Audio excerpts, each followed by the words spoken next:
Attention in the stands, if you would. Please direct your attention to the video board and share a big tiger thank you from the Bentonville School Board of Education.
Your attention, please. At this time, we ask that everyone please rise, remove our hats, and remain silent as the Bentonville Schools JROTC program present the colors.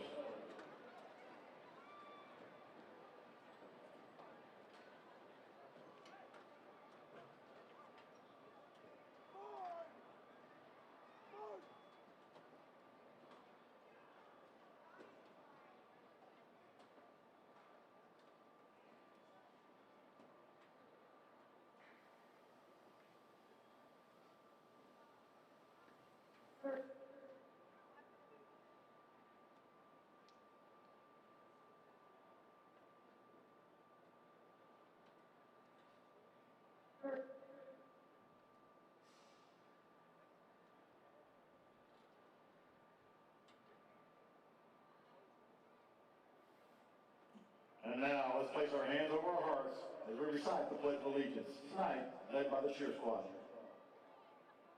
I pledge allegiance to the flag of the United States of America and to the republic for which it stands, one nation, under God, indivisible, with liberty and justice for all. And now, a moment of silence.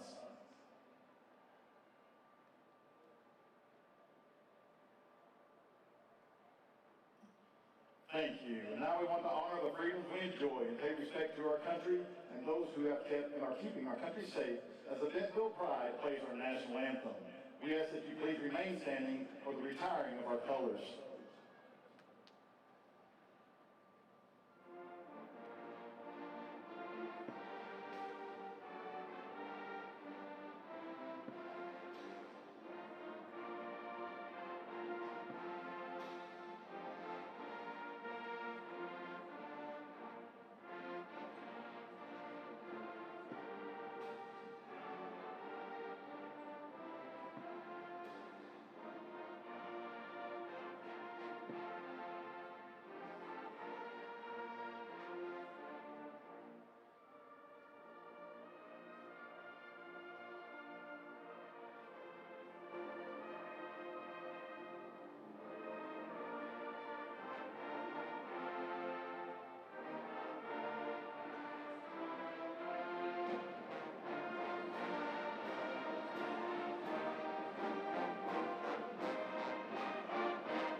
And now the Bentonville High School alma mater.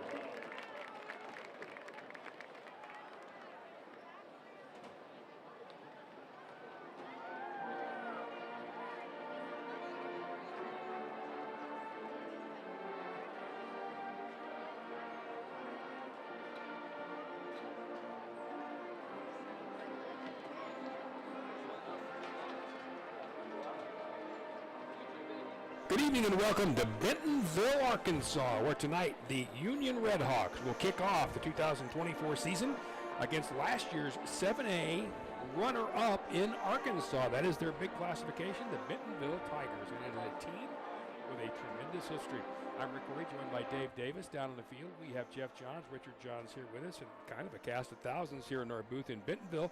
A stadium that's 10 years old, however, really nice facility, Dave. It's a really pretty place. Oh, you walk in here and you just realize right away they've got the indoor practice facility in the end zone. Some colleges don't have facilities like this, and this is one of the reasons you come to play football in this part of the country. Great facility and a great crowd here, Rick. The Bentonville stands right below us. They are packed. They are. And this is a team, as I said, with multiple state championships to their name. As a matter of fact, their best run came about the same time Union's best run came. Now, that ended back in 16. There hadn't been a title here since that time, and that's what Kirk Frederick's trying to get back to. And he told us preseason they really felt like the last 2 years were disappointments. They felt like they lost before they should have lost. They felt like they were the better football team in those games. With that being the case, they really do believe that this is their year, and they want to prove that this is their year. Well, Bentonville had some of those same years back at that time, and if you start looking around about this team, we couldn't find a ton of information about them other than they were really good last year. They did lose a lot of players, but you did see, at least I did, and I think you found the same article that said, look, they have this exact same feeling that Union has. Yeah, they really want this to be the year they make their bounce back. Absolutely. You lose 2 years in a row if you're Bentonville in this state championship game. You're going to be hungry.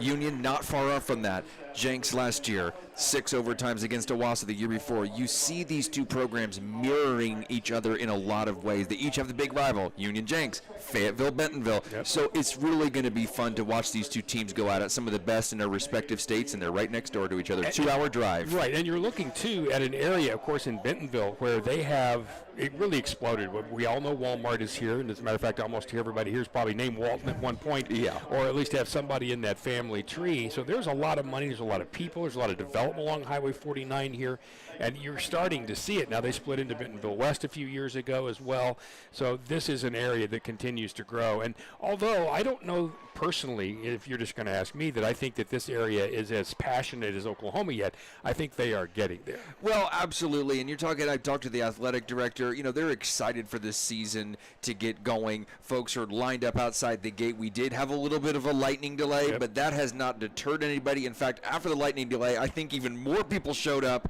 and we're just ready to go. This is such an exciting season, such sky-high hopes for both of these programs. And as I was walking the stadium before the game, you see a lot of seniors in the pictures. They have the pictures of the seniors down by the Bentonville Tigers.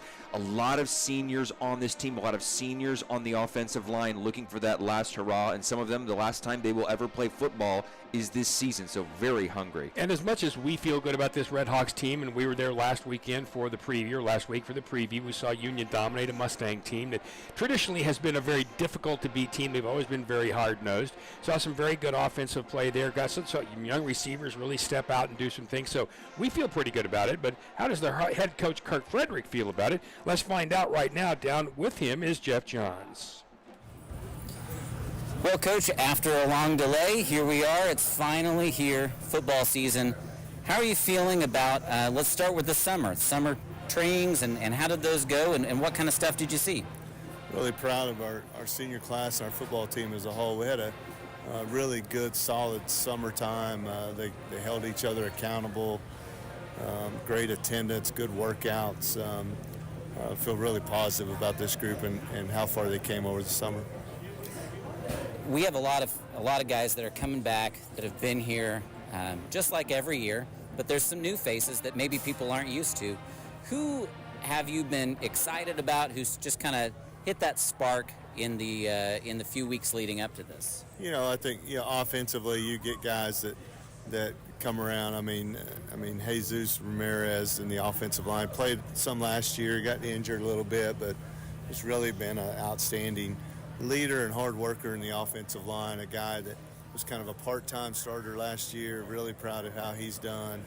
Jarek Wadey at receiver had a great track season and gained some confidence. So he's a long outside receiver that we really are excited to just kind of see what he does with that. And there's guys kind of all over the field. It's kind of yet to be seen kind of a situation, but those are two guys that come to mind right off the bat.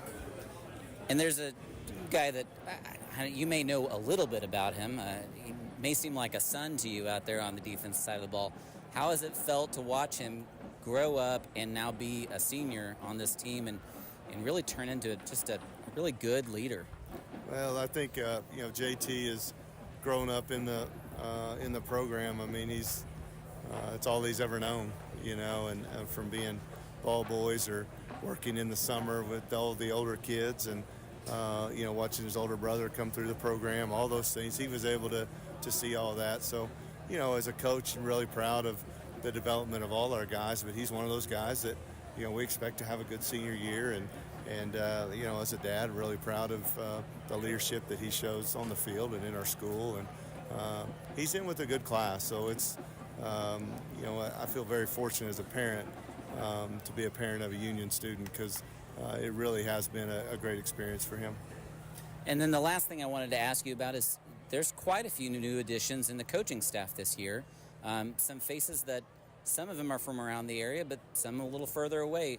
Who's brought in, and what do you get excited about with some of these new guys? Probably defensively, we probably had the biggest shakeup as far as staff, but Jonathan Brown has been a head coach and a defensive coordinator for a long time, and Jonathan Brown came to us from Booker T. Washington. He's coaching our defensive line.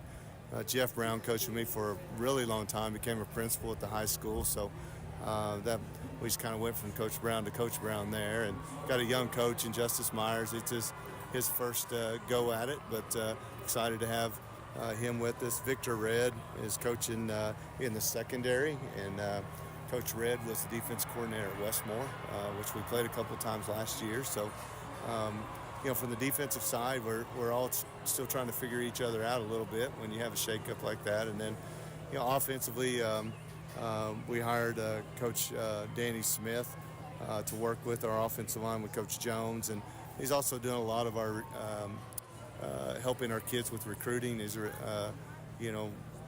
I guess you could say recruiting coordinator, but the contacts that he's used with college coaches and able to help make sure that our kids have a liaison for them to that next level. I think he's done an excellent job with that. Well, Coach, I'm excited to see what we have out here on the field. They have a state championship level program, but we have a great program on our side of the ball as well, and we're looking forward to it tonight, so good luck. Thank you very much. That's Jeff Johnston out on the field with the head football coach, Kirk Frederick. We have the seniors now coming onto the field for the coin flip, and sometimes you just watch a team walk out, they're fairly serious, and that Bentonville group, as they walk out there, Dave, they look that part, don't they? It is the eye of the tiger, right? Your team captains this year. Really excited to see Jesse Jones Jr. out there. He's going to play both sides of the ball for Union. JT Frederick, of course, one of the team captains, Shaker Rysick, and then someone who really, when Coach Fred gives the effusive praise, it's really cool to hear. Number 9, Josh Teehee, nose guard. Really a guy who's waited his turn, now a team captain this year for the RedHawks. And, I think it's, coaches will tell you anytime in high school football you need Shaker Rysick, there's no question. But you need program guys. You need guys who toiled through their freshman year and their sophomore year, and they work their tails off to become starters, sometimes in their junior year, sometimes in their senior year. You just need those guys, and that's exactly what he has been able to do. By the way, Union just did win the toss, and they deferred. They will be, as you can see, in their white jerseys and their silver pants. Bentonville will take the football. They're dressed like Broken Arrow, if you will. They're in the all black and the gold. So we'll get this thing underway in a moment. We're going to find out exactly if what we saw last week is any indication. Union came out, I'd say that first offensive series in the preview against Mustang was, and then you saw them really kind of catch fire. Kurt Frederick did say, he really wanted to see him run the ball a little bit better, which I thought they did start to do as that game or that half game wore on. Tonight's going to be quite a test against a Bentonville defense that's a little bit bigger. Well, absolutely. And Shaker Isaac, if you're just joining us and you're thinking, hey, this is one of the top recruits in all of Oklahoma, he's going to Boston College. This is not a 60 pass attempt a game offense. You are going to see that balance. The Tavion Perry Spites, Jordan Schellings, the running backs really going to be mixing in, because is Shaker fantastic? Yes, he is a fantastic generational, potentially, quarterback, but this is a very well-balanced team, and this offensive line also a big part of what Coach Fred is excited about this year. Jesse Jones, he's going to make his 38th start tonight. Can you believe that for a high schooler? Yeah, when you look at Ramirez, Colin Anderson, Manny Gonzalez, Mindenhall, all those guys, you're looking at a lot of starts in there for this offensive line. And just having a group like that can be that senior is a really, really big deal. When you look at the other side of Bentonville, Wyatt Files, Taz Goodman, Phillip Mills, Caleb Schwanger, and John Brandenburg are going to be their starters up front. They did lose a lot of people last year. We do know their tight end's a heck of a player. Number 40, Eli Brooks.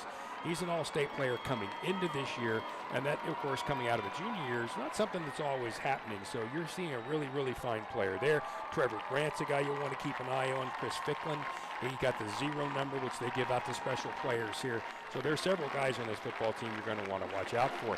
And on unions as well, because last week, as we told you when we were actually talking about this amongst ourselves as that went on, you're looking at a brand new union defense. In many cases, some of those linebackers are very, very young guys, but you saw some really good play out of some of those guys, DJ Struther and some of the others, and you're really looking at Logan Haney and people like that, hoping that they continue that development.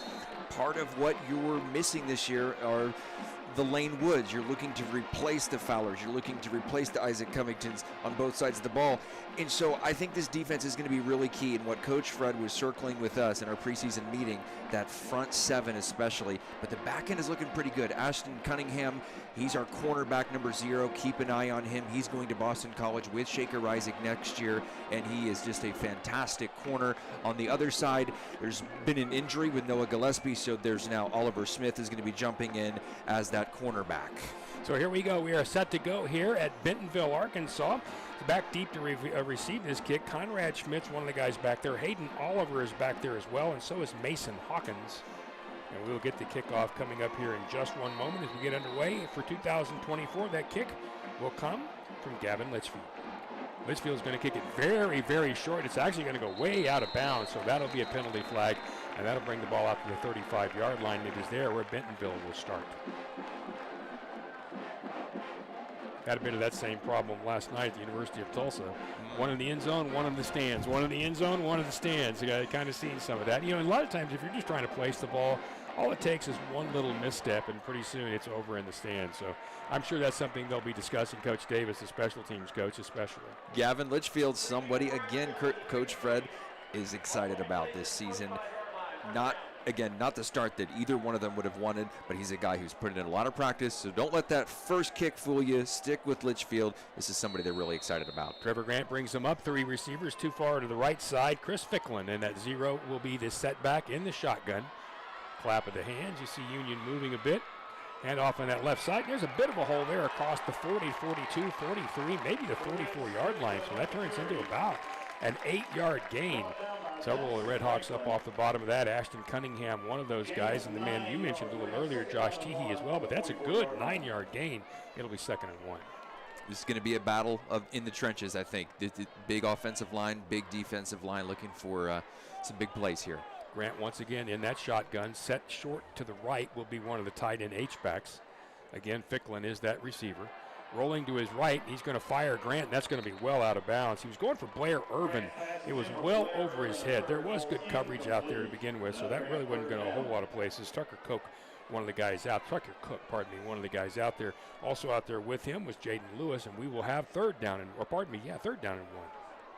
Blair Irvin, one of the big receivers on this team. Probably going to be their top target. So we will see that coverage out there with, again, Oliver Smith. Yep, by the way, yeah, that was Oliver, pardon me. The dual numbers sometimes throw you.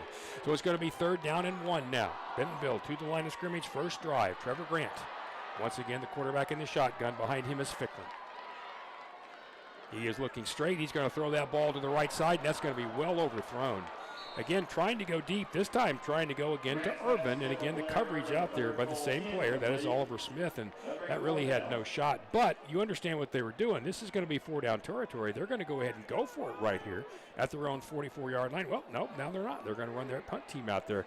Thought for a moment, Dave, they were thinking, you know what, we can waste one if we want. We'll just go ahead and punch it in. Well, sure, and now you're seeing some quarterbacks starting to do kicking and punting like we've mentioned. This is their punter, but don't be surprised if you maybe see the backup quarterback there at punter tonight for Bentonville. I think you'll see a lot of different guys doing that. Hawkins will be the guy to kick it away right now, and he gets a fine kick underway. Frederick will make that catch, and he does a fair catch at around the 19-yard line. And there we go. It'll be Union's football starting right there. And you can tell the coaches are just to our left. We're all fired up. It's the start of the season. And, you mentioned this in the broadcast last night. Great broadcast, by the way, with you and Bruce with TU. Turning the energy into execution. We are high on energy right now. This is the beginning of the season. And now we're going to settle in and see if we can continue to execute here. Here we go. We're going to find out. Tavion Perry-Spite will be the starting tailback as of right now. Got two tight ends and a short slot. In the meantime, Shaker is going to fire to the right side. That ball is incomplete. He threw it very quickly to Stone Turner, but that was a really good break on the ball right there. Bentonville kind of had that one kind of, if you will, probably pieced out a little. Eli Pearson, broke on that ball right away. It'll be 2nd and 10. Shaker's such a tough quarterback to jump routes like that, so don't look for that to be happening too much.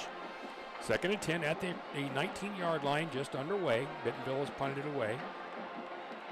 Rising. Hands this time. Perry-Spite's got some room across the 25 up to around the 27-yard line.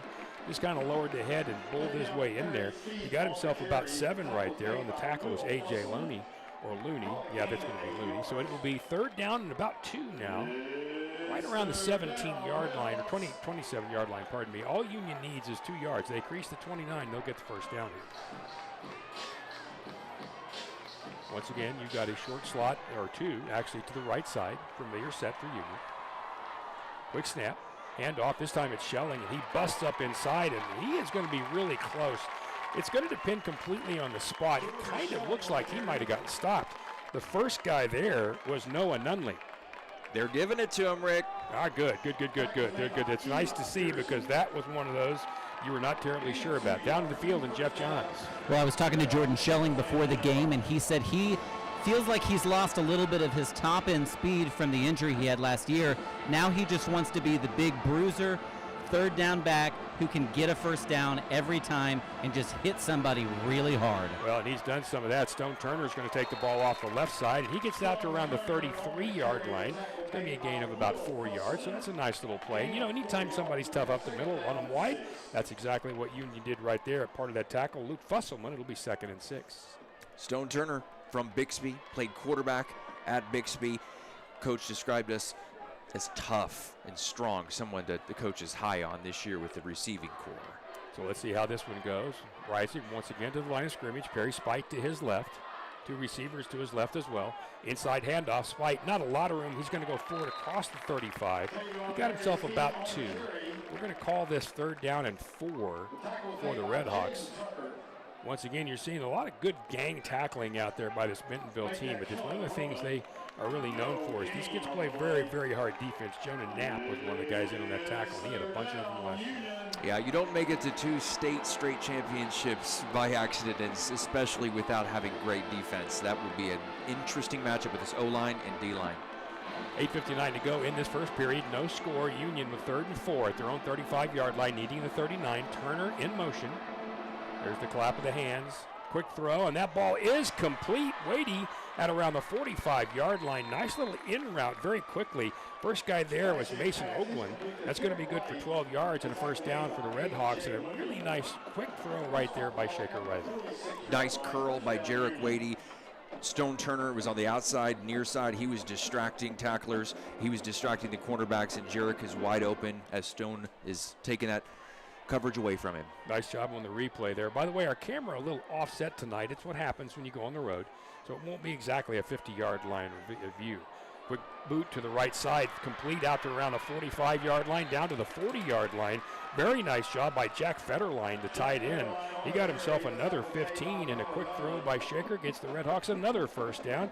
If you look at it on the replay, almost like there was a restraining order out there. Nobody was anywhere close to it. A lot of green grass. You're going to see a lot of Jack Federline in different positions, fullback, tight end, maybe go out at receiver. Very versatile player, the superintendent's son. Yeah, and if you look, too, I mean, he fits the mold of the Lane Woods and the guys who have played that position in the last several years. They are more H-backs than they are tight ends nowadays, but they get out and do a lot of things in this offense. Now at the 40-yard line, just inside that of Bentonville, the RedHawks another first down. This will be an inside handoff to Perry Spite. He's going to fight up inside. Almost got away from that first tackler, but couldn't quite. He's down to around the 37-yard line, and the guy who had an absolute death grip on his ankles was Joe Knapp once again. That's good for 2. It'll be 2nd and 8. Tavion Perry Spite, a heavy dose of him here early on. Of course, Jordan Schelling, you think maybe going to be the running back 1 coming into it, but we're really starting with a lot of Tavion, and he is running violently out there. I think you expect a lot of Jordan on defense, too, so they're probably one of the reasons. 2nd and 8 again, no score, 7:43 to go in this first period, first possession for the RedHawks. Quickly, Reisig's going to have to roll. He runs to his right. He's going to have to take off with it. Didn't get very far. Got around the 36-yard line before he was taken down. Luke Fusselman, the guy who did it, stayed about 1. So we'll end up with about a 3rd and 6. And you have to wonder when you get 4 down territory. If you get 3 or 4 here, you go ahead and go, and I wouldn't be terribly surprised. Not a lot of wind out there tonight. What there is kind of blowing crosswise behind the RedHawks. 3 receivers heading left. Back to the line of scrimmage. Wadey, the man to the right. No tight end in this set. Schelling in there as well. Quick inside pitch to Schelling. He's got room. Jordan Schelling is going to have the first down, and he has more than that. Down around the 20-yard line. Little inside Utah pass. By the way, that is a pass. 15 yards that gets in a first down for Union. So that'll go on Shaker Reisig's passing stats. And you can see, you expect that defensive end to step outside. He did. He created that area. And take a look. You've got yourself a first down. And you're going to expect Shaker to pass potentially the 8,000 career high school passing yard mark this year. Not a surprise. 3 receivers for Union on this first down play. Now at the 21-yard line of Bentonville. They'll fake to Schelling, throw to the inside. Wadey makes the catch, pulls free from 1. He's going to get into the end zone for the touchdown. Oh, by Jarek Wadey, 22 yards for the touchdown, and that was classic on his part. We saw a little bit last week against Mustang. A good catch, a then strong play to get away from a receiver or defender, and then watch him pull himself on the replay into the end zone. Breaks the first tackle, runs through the second, and it's 6-0. Great play fake by Shaker. It had me fooled. I'm watching Schelling, and there's Wadey. He's open, and he has track speed. We're going to get a little bit more of that later, but he is a state champion in track. And the kick comes, and it is up, and it is good. So with 6:21 to go in this first period, 1 possession each, 1 score, and that's for the RedHawks. Union leads 7-0 here in Bentonville. This is Red Hawk football on the Union Sports Network.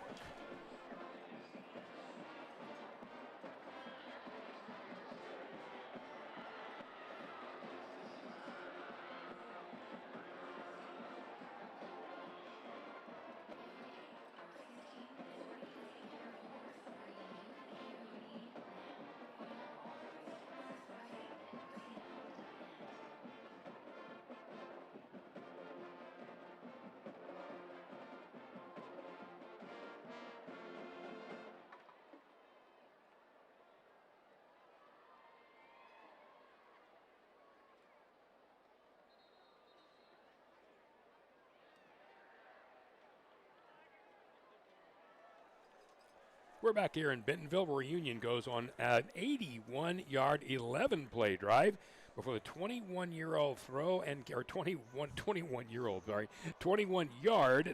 catch. Jarek Wadey drags her defender into the end zone. The extra point is good, and with 6:21 to go in this first period, it is 7-0 RedHawks. We'll get a word from Jeff here in just a minute because we're hearing some word about the conditions down there. Kickoff is a line drive, goes to around the 7-yard line, bringing it out to around the 20, 25, 30, breaking a tackle, 35, 40, and he's going to be taken down just across the 40-yard line. That was number 80, Mason Hawkins, with a tremendous return. And you see that number 80, you think he can run, but boy, Dave Davis, he can really motor. Oh, he was flying, and Gabe Heckard, shout out to him. Gary Heckard and Oliver Smith were the two cornerbacks that could have taken Noah Gillespie's place when he went down. Oliver Smith gets the start.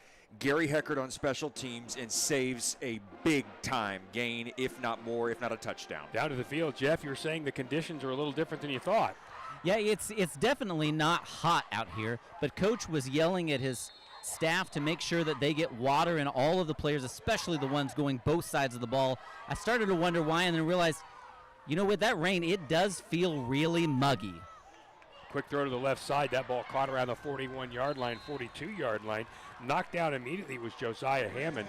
A host of players there. Frederick was there. Also there was Ashton Cunningham. That's going to be a gain of about 3. We'll call it 2nd and 7.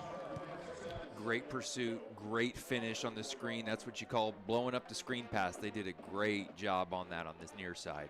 Once again, Trevor Grant brings him up. Again, his running back is Chris Ficklin with that number 0.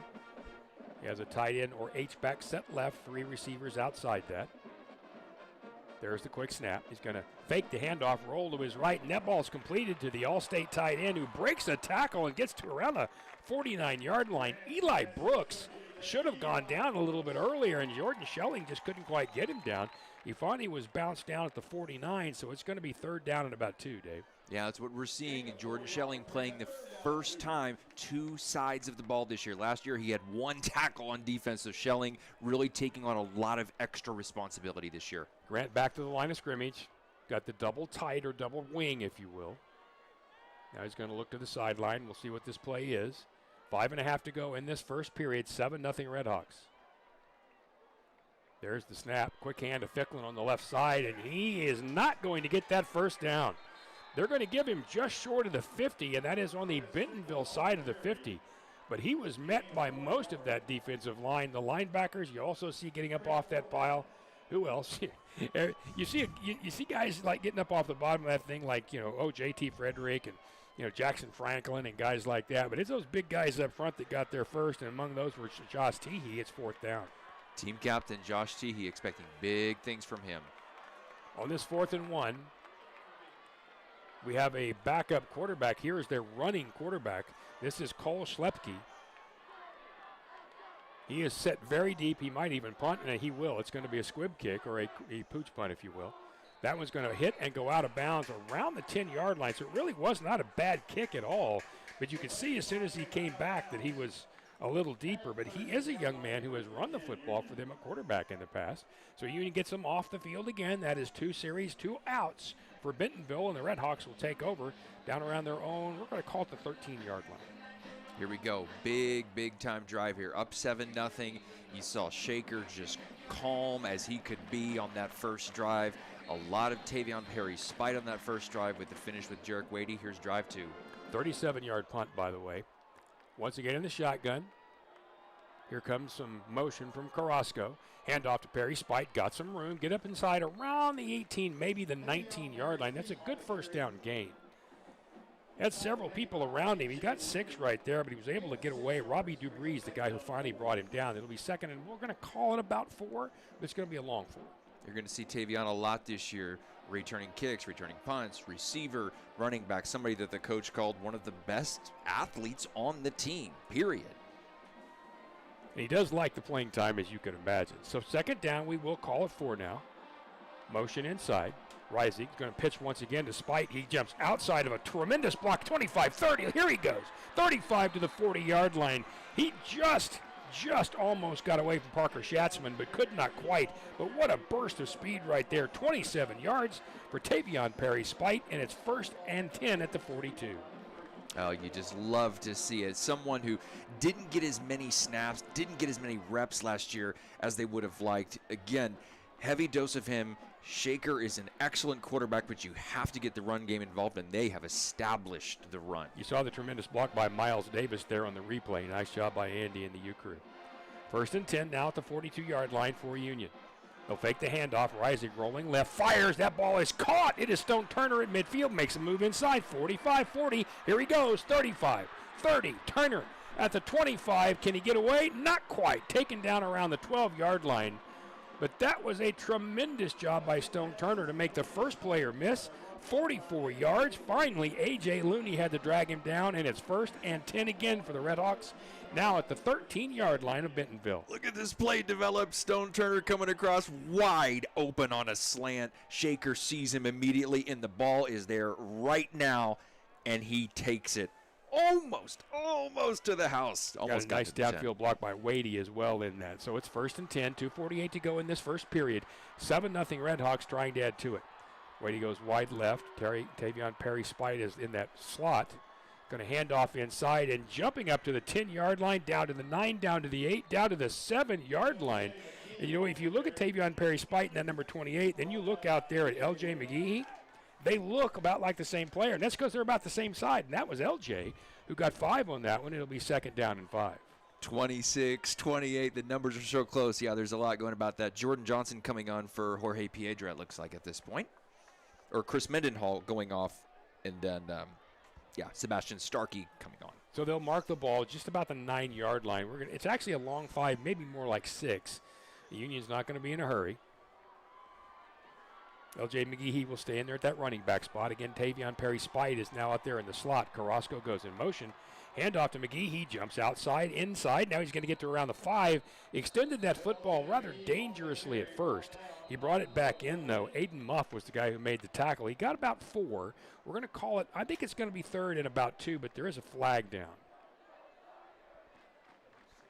And Union will once again run in some different player. Jared Rivera is coming in now to play on the offensive line. Yeah, you took out Chris Mendenhall, the 6'5 offensive lineman on that last play, put back in Jordan Johnson. And Jordan Johnson, they ran it to his side, threw a nice block. Good block on the offensive side. They got motion against Union, so that's what they're going to call on that. That will bring that back and take it back to around the 15-yard line. So it'll be 2nd down again, but it'll be 2nd and 11. 2:24 to go in this first period. 7-0 Union. RedHawks trying to add to it here in Bentonville. It's hard up in the press box. You can't hear the whistle. You have to really rely on it. You can't hear the whistle. You can't hear the PA. These things are hermetically sealed. You drop it in the ocean, it float. All right, going to be 2nd down and 11. Shaker once again in the shotgun. Here we go. Quick look to his left. Now rolling. Now he's going to have to fire it. Got a man out, open out there. Completes it to Schelling around the 8-yard line. He got down to around the 5 before he was taken down right there. That's going to be a gain of about 9.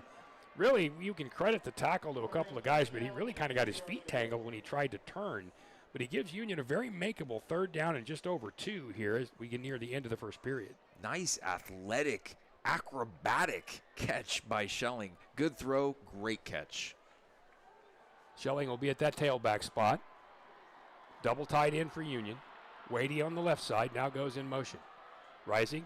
Hands to Schelling. He's got, not Edmondson, not just a little room. He sauntered into the end zone untouched, and the RedHawks now lead 13-0. And I had to search for a word there. There was so much room for him to walk in, and with a compact Bentonville defense, that is good point of attack blocking. Oh, right, and it's so old school. You're expecting nowadays, maybe you do the goal line passes, maybe you do get kind of cute with it. Well, this is not going to be an offense that gets cute. That was a goal line run, beautifully designed, just old school, pounded up the middle. Litchfield in for the extra point. Snap is good. There's the hole. The ball is up, and it's good.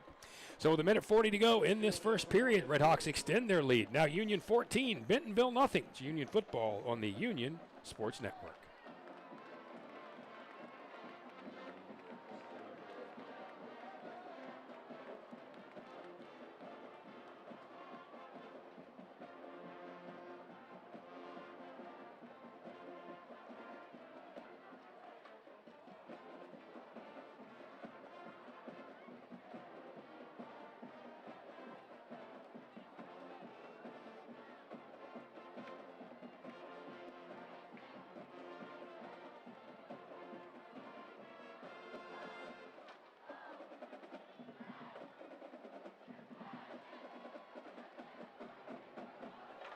We're back here in Bentonville where the RedHawks lead 14-0. Tremendous touchdown play.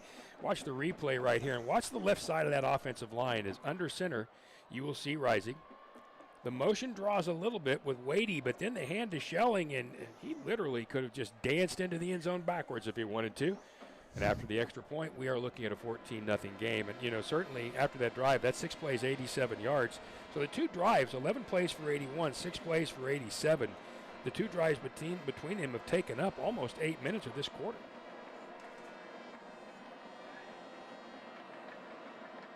We'll get down and see what Jeff has to say here in just a moment. In the meanwhile, here's the kickoff. This one's going to go a little deeper. And it's going to be taken around the 2-yard line, and here comes Bentonville with it.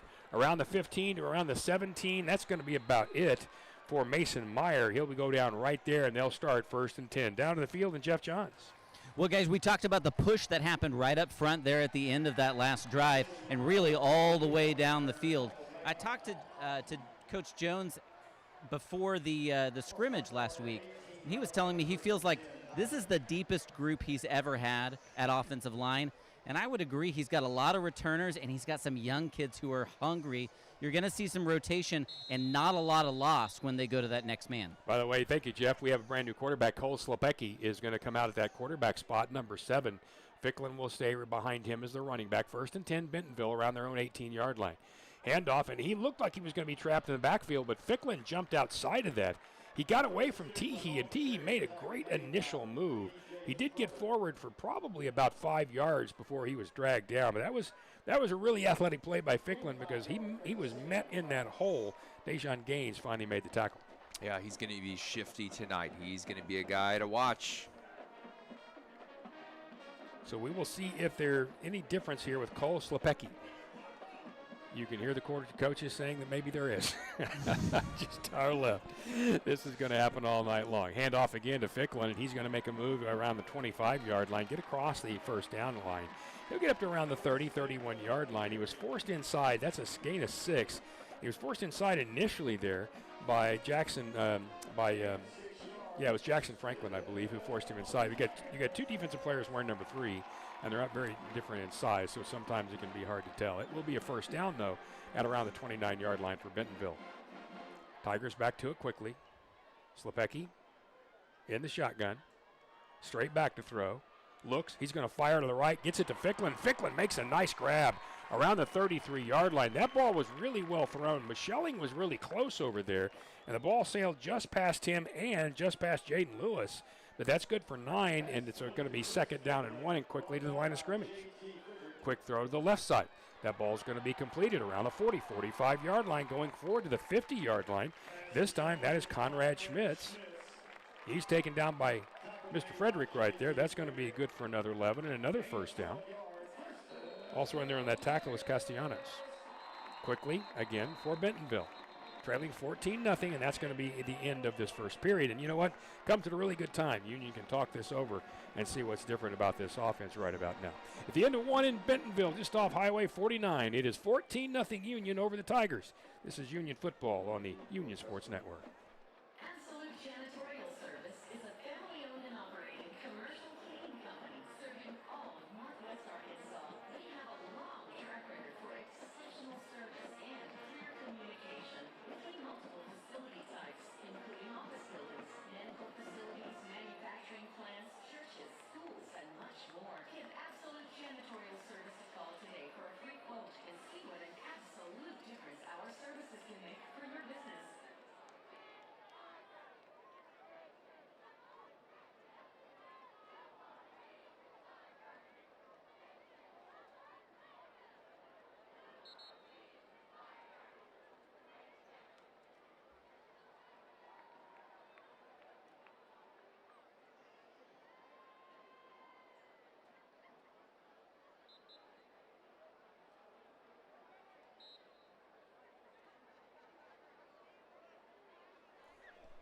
Back for the 2nd period here in Bentonville, Arkansas. Rick Corey, Dave Davis down in the field.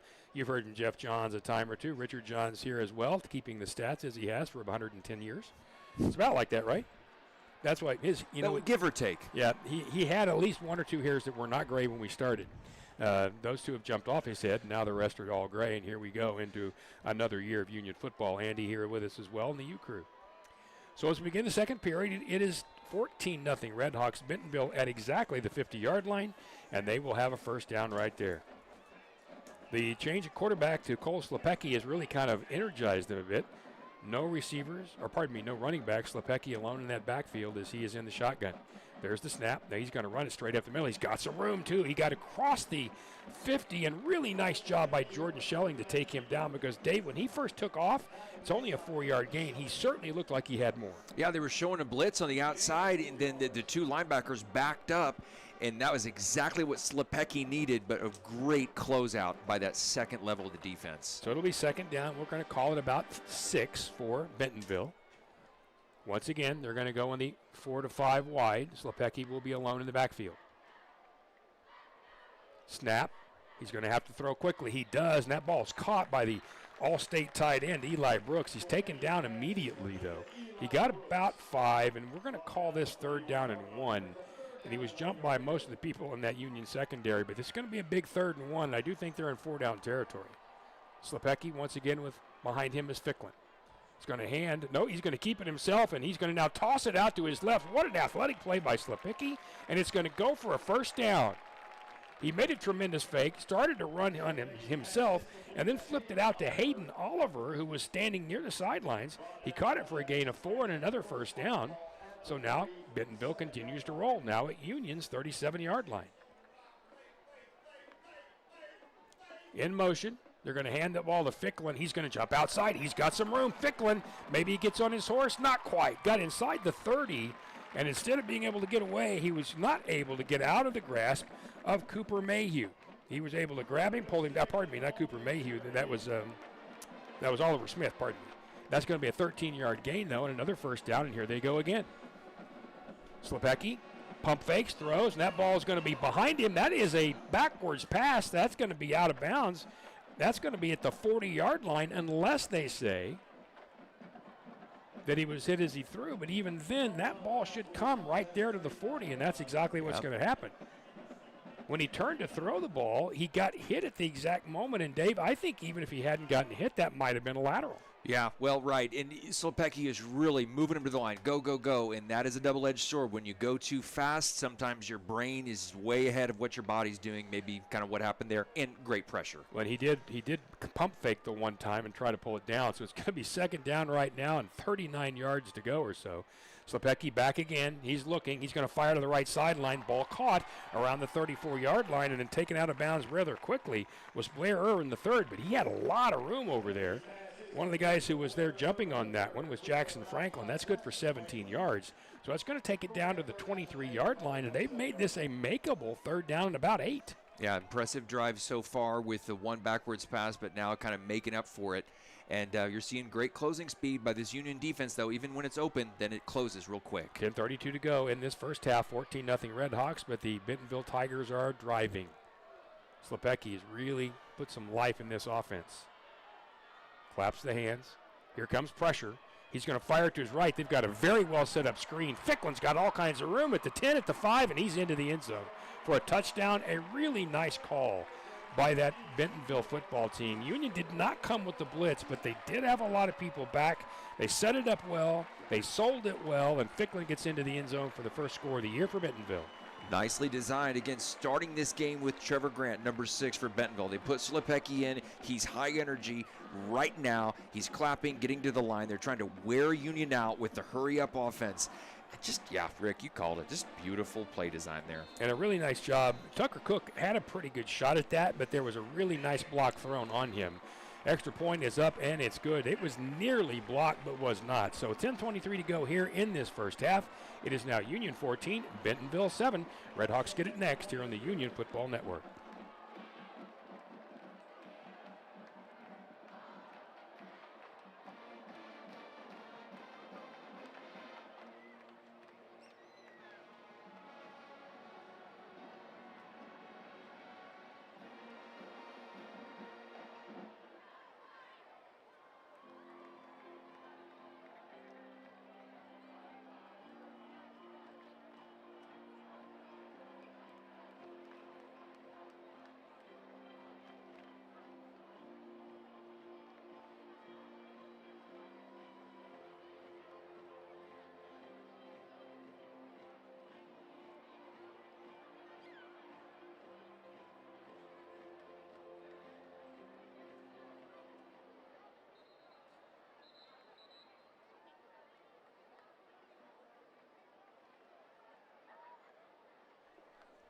Back here in Bentonville, we've got 10:23 to go in this first half. Rick Corey along with Dave Davis. We've got Jeff Johns, Richard Johns, Andy, and the U crew here. Union leading 14-7 after that 11-play, 82-yard drive by Bentonville. The 22-yard pass from Ficklin, or to Ficklin from Slapecki, pardon me, as I spit that out, on the really well drawn up screenplay. And I think at this point, Dave, if you're Union, you just want to settle yourself, go back out there and play your offense. Exactly. You don't have to change what you're doing. The heavy dose of run, the good balance. You don't have to change anything on offense. You are still in control of this game. The kickoff is going to come short to around the 4-yard line, bringing it back to 15 to the 20-yard line. That's Perry Spite. He's going to be back around the 22-yard line. And that is where it will be first down and 10 for Shaker Rising and the Union football team on offense, who have really had a really good night thus far. 17 yards on the return. If you look, as a matter of fact, Shaker Rising is 7 of 8 for 120 yards. His quarterback rating a measly 254.8. 88% completion. What are you going to do? Perry Spite, also look for him. 5 attempts so far. He has 41 yards on the ground. His longest is 23. He's averaging 8.2 a carry. You need to also point at that offensive line for that. Yes. Manny Gonzalez coming over from Memorial. He's one of those offensive linemen learning the Union way. Slap of the hands and another handoff to Perry Spite as he gets across the field. Here we go. 30, 40, 45, 50, 45. Cuts back. 40. He's got a blocker out front at the 30. Splits him again at the 20. Goes back to his right. Weaves back inside, and he's going to get their touchdown. Tavion Perry Spite. Oh, my goodness. That thing just went 77 yards to the house, and Perry Spite had to run about 80 yards sideways at one point. No flags here. Look at this smart running, Rick. You want to say you're just going to run it off in a straight line, right? You're a straight line runner. No, look, he's going back toward the middle already. Then he cuts again. Then he's going back toward the sidelines. When you're young and you have this energy and those fresh legs, just beautiful, predictive, perspective running by Tavion Perry Spite. And a wonderful job by Wadey to be out there and make 2 blocks, but never touch anybody in the back. And that is so hard to do when everybody's changing direction constantly. Snaps a little low, but a great hold. Ball's up, and it's good. So just quickly, we said gather yourselves. Didn't take long. 10:01 to go in this first half. Now 21-7 Union here in Bentonville. This is the RedHawks football program on Union Sports Network.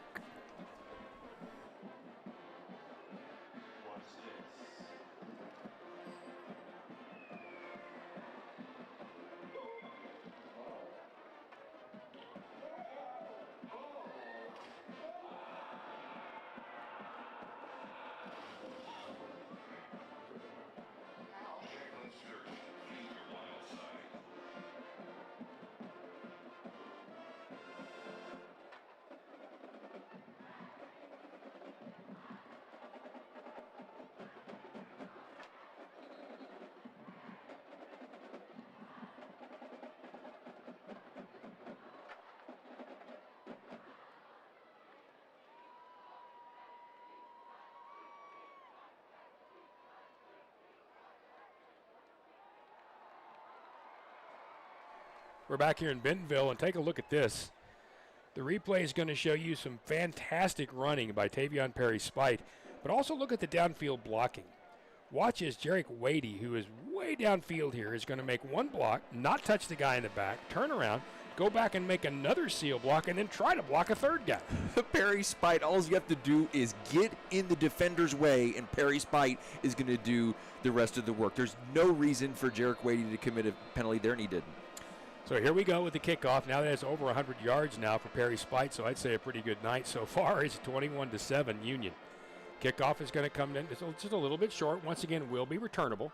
Taken around the 8-yard line to around the 20, 25-yard line, up across the 30-yard line, and finally down around the 34-yard line.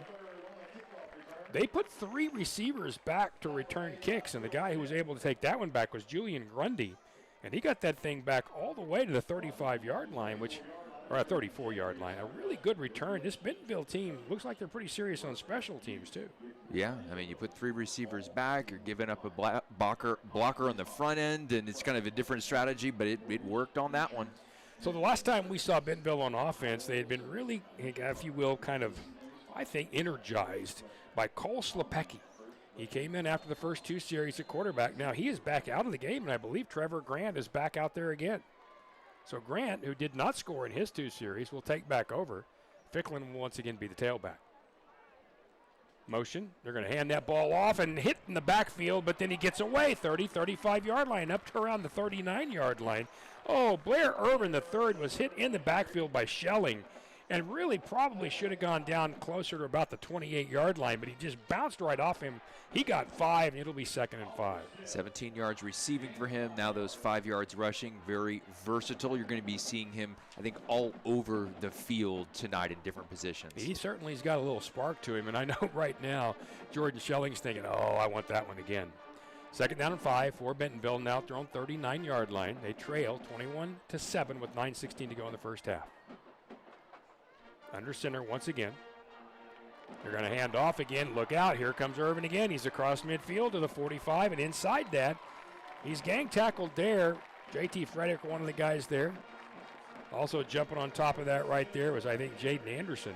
But that's a tremendous 19-yard gain, and Bentonville's rolling again. Hurry up. Down to around the 42-yard line of Union. Pardon me, that was Ficklin on the carry. Quick throw to the right side, complete to Irvin. Here he goes again. He's down inside the 25. He's going to be around, the 35, down around the 33-yard line. That's another 10 and another first down. Again, Union was over there. Bryson Brannon, one of the guys over there. Jackson Franklin as well, but that's not going to be enough. That's a first down. Quick throw to the left side, and that ball is batted down. They're yelling, get it, but that ball is batted, so that's an incomplete pass. It was Schelling who was there to knock it down. As Bentonville went back to throw, Trevor Grant was backing up as fast as he could, but number 24 was coming faster, and it'll be 2nd and 10. That's one way to stop a hurry-up offense, right? Jump it, swat it down, and J.T. Frederick, the veteran that he now is, the senior, does not stop. I'm picking up the ball. Yep. I'm making sure I'm following through, finishing this. Absolutely. You want to do that just in case. 2nd and 10, Bentonville. They're now sitting at the Union 32-yard line. Grant once again in the shotgun with Ficklin behind him. He's going to hand to Ficklin. Got a big hole on the right side. Here he goes again inside the 20-yard line, down to around the 18. He's taken down there once again by Jackson Franklin, but that's good for 12 and another first down. And Union's going to have to get a little gap responsibility in there. Defensive line linebackers are going to have to move themselves up a bit. Now around the 21-yard line, they're going to fake it and then give it to Ficklin on the left side. Jumps to the outside, jumps back to the inside. Inside the 15-yard line. Made a couple of people miss down there. Final tackle was by Ashton Cunningham, but he got another 7. It'll be 2nd and 3. Yeah, they're making it into that second level pretty easily at this point. Offensive line for Bentonville doing a good job, and I'm looking for our defensive line and the linebackers coming off the edge to just get a little more push. Ficklin with now 72 yards on the ground. It is 21-7 Union with 8 minutes to go in the half, but here comes Bentonville again. They're going to hand to Ficklin again on the left side, and he's gummed up this time pretty quickly. That defensive line shoved that offensive line backwards this time. Arriving there, several guys at the same time. One of the first people there was Jose Gonzalez. We'll credit him with that, and we'll call it 3rd down at about 3. Looks like Demario Marzette is coming on for Josiah Hammond. Josiah Hammond, one of the big guys. He's a transfer from Will Rogers, number 11 out there, and he's getting a blow here, as happens in the hurry-up offense. You got to get your starters those breaks when you can. Yeah, and speaking of big, Terrence Evans just came in at the nose, and he's 315. As a sophomore. Yeah, not bad, huh? He's just a biscuit under 320. 3rd down and 3 for Bentonville, trailing 21-7 as we move along in this second period. Quick throw to the right side. That ball is complete and jumping inside the 10 down to around the 7 for the first down. That was Noah Nunnally. That's good for another 5. And again, another first down right there for Bentonville. They are inside the 10, so in 4-down territory down there. Among the RedHawks, they were there for the tackle, DJ Struther. I will say this, Dave. Terrence Evans, a freshman. I'm sorry, a 315 freshman. There you go. My bad. I will say this. They are making them work for it. You make them snap the ball. Union goes the distance in a play or two. They are making them snap. This will be play number 9 in this drive. Back to the line of scrimmage is Bentonville. Again, Ficklin is the running back. They're going to fake to him and try to throw. Now screaming to his left and flipping the thing out of bounds. That one was going to go nowhere. Trevor Grant tried to fake it to the right and then looked to his left. He had pressure to the left, so he just flipped it out of the back of the end zone. Let's get down to the field and Jeff Johns. Well, guys, when I talked to the defensive coaches, the thing they said that they were the most concerned about was the size that Bentonville had on the offensive line. You're seeing it right now. There's a lot of good protection. And so what do we see? Blitzes coming from the outside, from the safety, from different areas, trying to disguise the defense. And that time it worked really well. Trevor Grant, once again, is the guy who's energized him this drive, and that's after Cole Slepecki had done it the last drive. So it'll be 2nd down and goal for Bentonville, again around the 8-yard line. Grant back to throw. He's going to roll to his left. He's going to have to hurry. Here comes pressure. He got away at the 10. Here he goes back to his left. He's got a lot of room inside the 5, still on his feet, struggling toward the end zone. I don't think he got there, but Grant should have been taken down probably. I say should have. But Grant was cutting inside and outside of players left and right, and it looked for all the world, Dave, like there were several times he was going to be down around the 10-yard line instead. I was just about to say they weren't missing tackles, and they were a few missed tackles on that one, but Union has been wrapping up. Even though they've been getting to the second level, Union defense has been overall pretty good at wrapping up so far. They got him down to around the 2, or he got down to around the 2, so it's going to be 3rd and goal from right about there. 21-7 Union, 5:57 to go first half. Big couple of plays here. Grant is going to hand to Ficklin, and Ficklin's going to push forward, and I don't know if he got there. He did. According to the official on the far side, he did get there, and that'll be 6. So we're looking at a drive that's going to end up being 11 plays for Bentonville.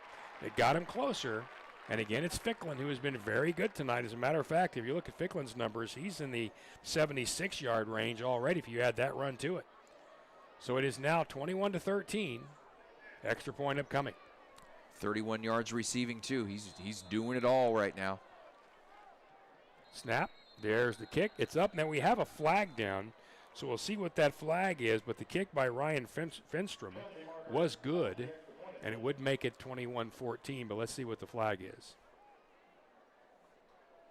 White hat is pointing toward the Bentonville sideline. The drive, 11 plays, 66 yards before Ficklin's 2-yard run. Took him 4 minutes and 6 seconds. So the drives in this game, 4:51, 2:55, 3:10, 4:06, and 16 seconds. They're going to call offsides against Union, so obviously they will waive that off, and the extra point will be good. So 5:48 to go. Well, actually, they're going to replay that. They must have thrown the flag and blown the whistle before the play, guys. Yeah. Because they're going to re-kick this thing. So they'll do it again. The kick is up and looks just like the last one. Went right through the middle. So it is going to be 21-14, and just as much as we talked about gathering themselves last time, the RedHawks are going to have to do it again because they, with a one-score lead, have now found out that this Bentonville team needs a little bit of business when it comes to offense. And let's hold it right here, and I want to go down to Jeff. I want to ask Jeff now, anytime last weekend you talked about, when we were actually kind of doing a fake broadcast, if you will, we kind of did our practice broadcast. You talked about the sidelines. I want to know what you're hearing right now defensively over there on the sidelines. Well, it's similar to what we talked about last week where the team is having a lot of fun. They're excited to be out here. There's a different energy. There's a lot of there's kind of a buzz, a little bit of electricity around the offense and the defense. Defensively, you're hearing a lot more of, hey, let's just stick in there. We're gonna get our breaks. We're gonna make our plays. It's just a war of attrition. They know that they're up against a really good team who wasn't just gonna lie down. So they're in a dogfight right now, and they just got to stick their nose in there and knock some guys down. Keep your nose in your ear, if you will, in that defensive huddle, and let's see what kind of adjustments. We are hearing just the screams here, so we don't know. Right. Can't make out the words, probably best.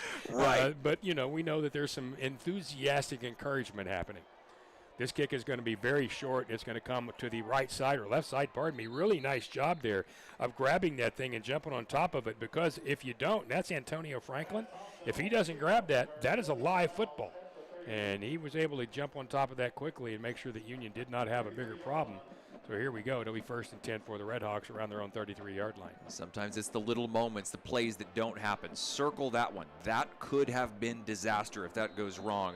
Circle that one. That's a potentially really, really big play. Because of the way the number was facing, that might have been Pat Thompson. I was one of those two, but I believe it was. Yeah, give both those young men credit there. At the 33-yard line, handoff inside. Here goes Tavion again across the 35 to the 36-yard line.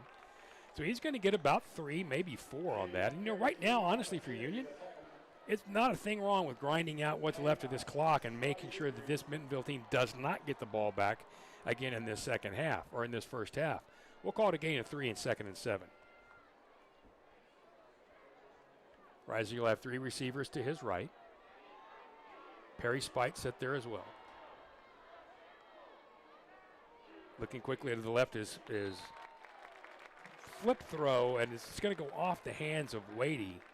And Shaker didn't throw it right at his number. He threw it slightly behind him, and I think on purpose, though, because the defender was close enough that he didn't want him to get a hand on it. And that was Tristan Brown. Instead, that ball just goes off Wadey's hands, and it'll be 3rd down and 7.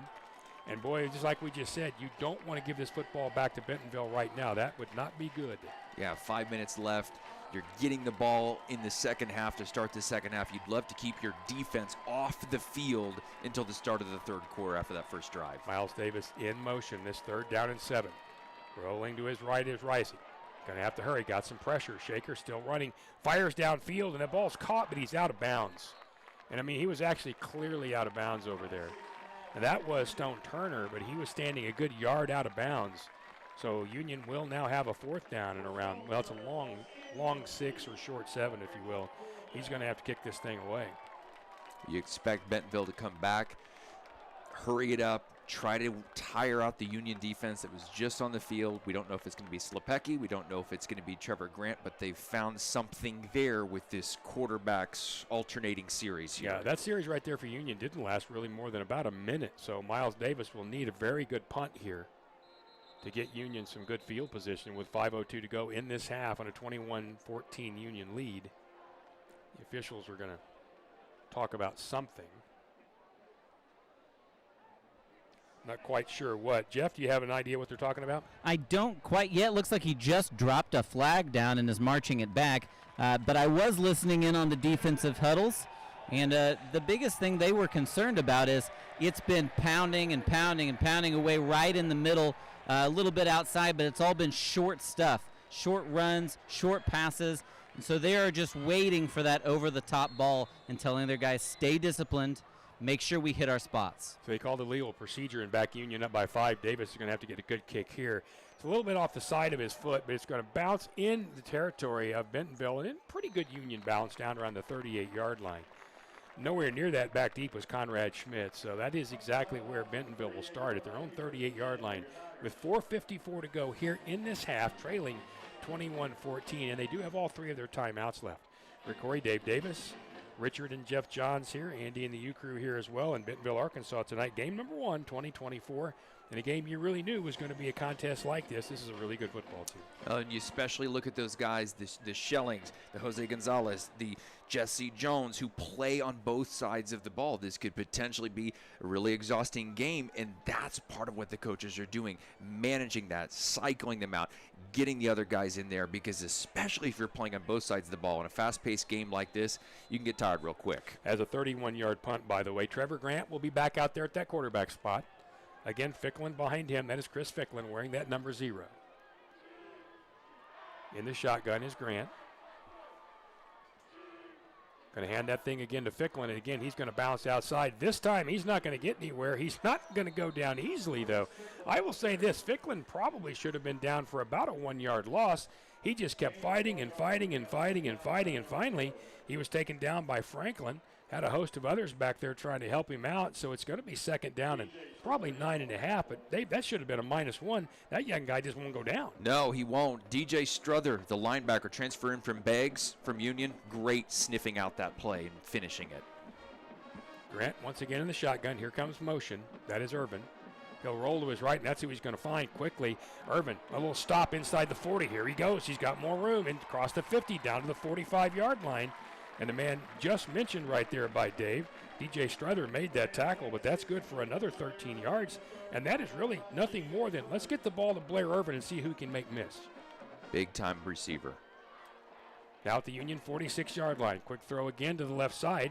This one's going to be completed at the 45-40. Got us some room. 35-30. Breaking away to around the 25-yard line was Conrad Schmitz. And I'll tell you one thing about this group, and that's a gain of 21, is when you look at them get the football. That first step, Dave, is an explosion. They have speed.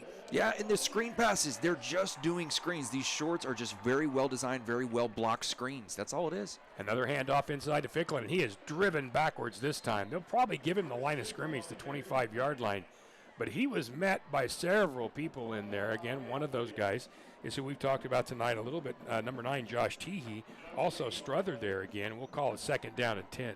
Look for Tucker Cook to step up on this drive as well. Again, trying to fill that Lane Woods spot from last year. Cook, Struther, they are critical in a game like this, not letting you get past. 3:30 to go, first half, 21-14 Union, but it is 2nd and 10 for Bentonville at the RedHawks 25.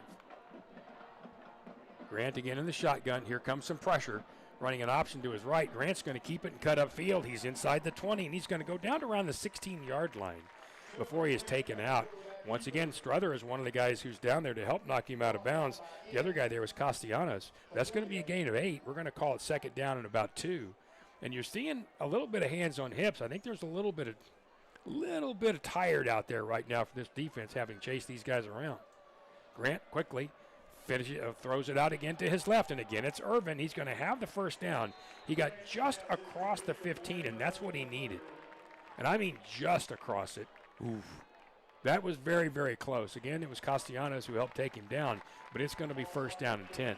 There's already been a lot of really close spots in this game. They're just getting to the line to gain. Here they go quickly again.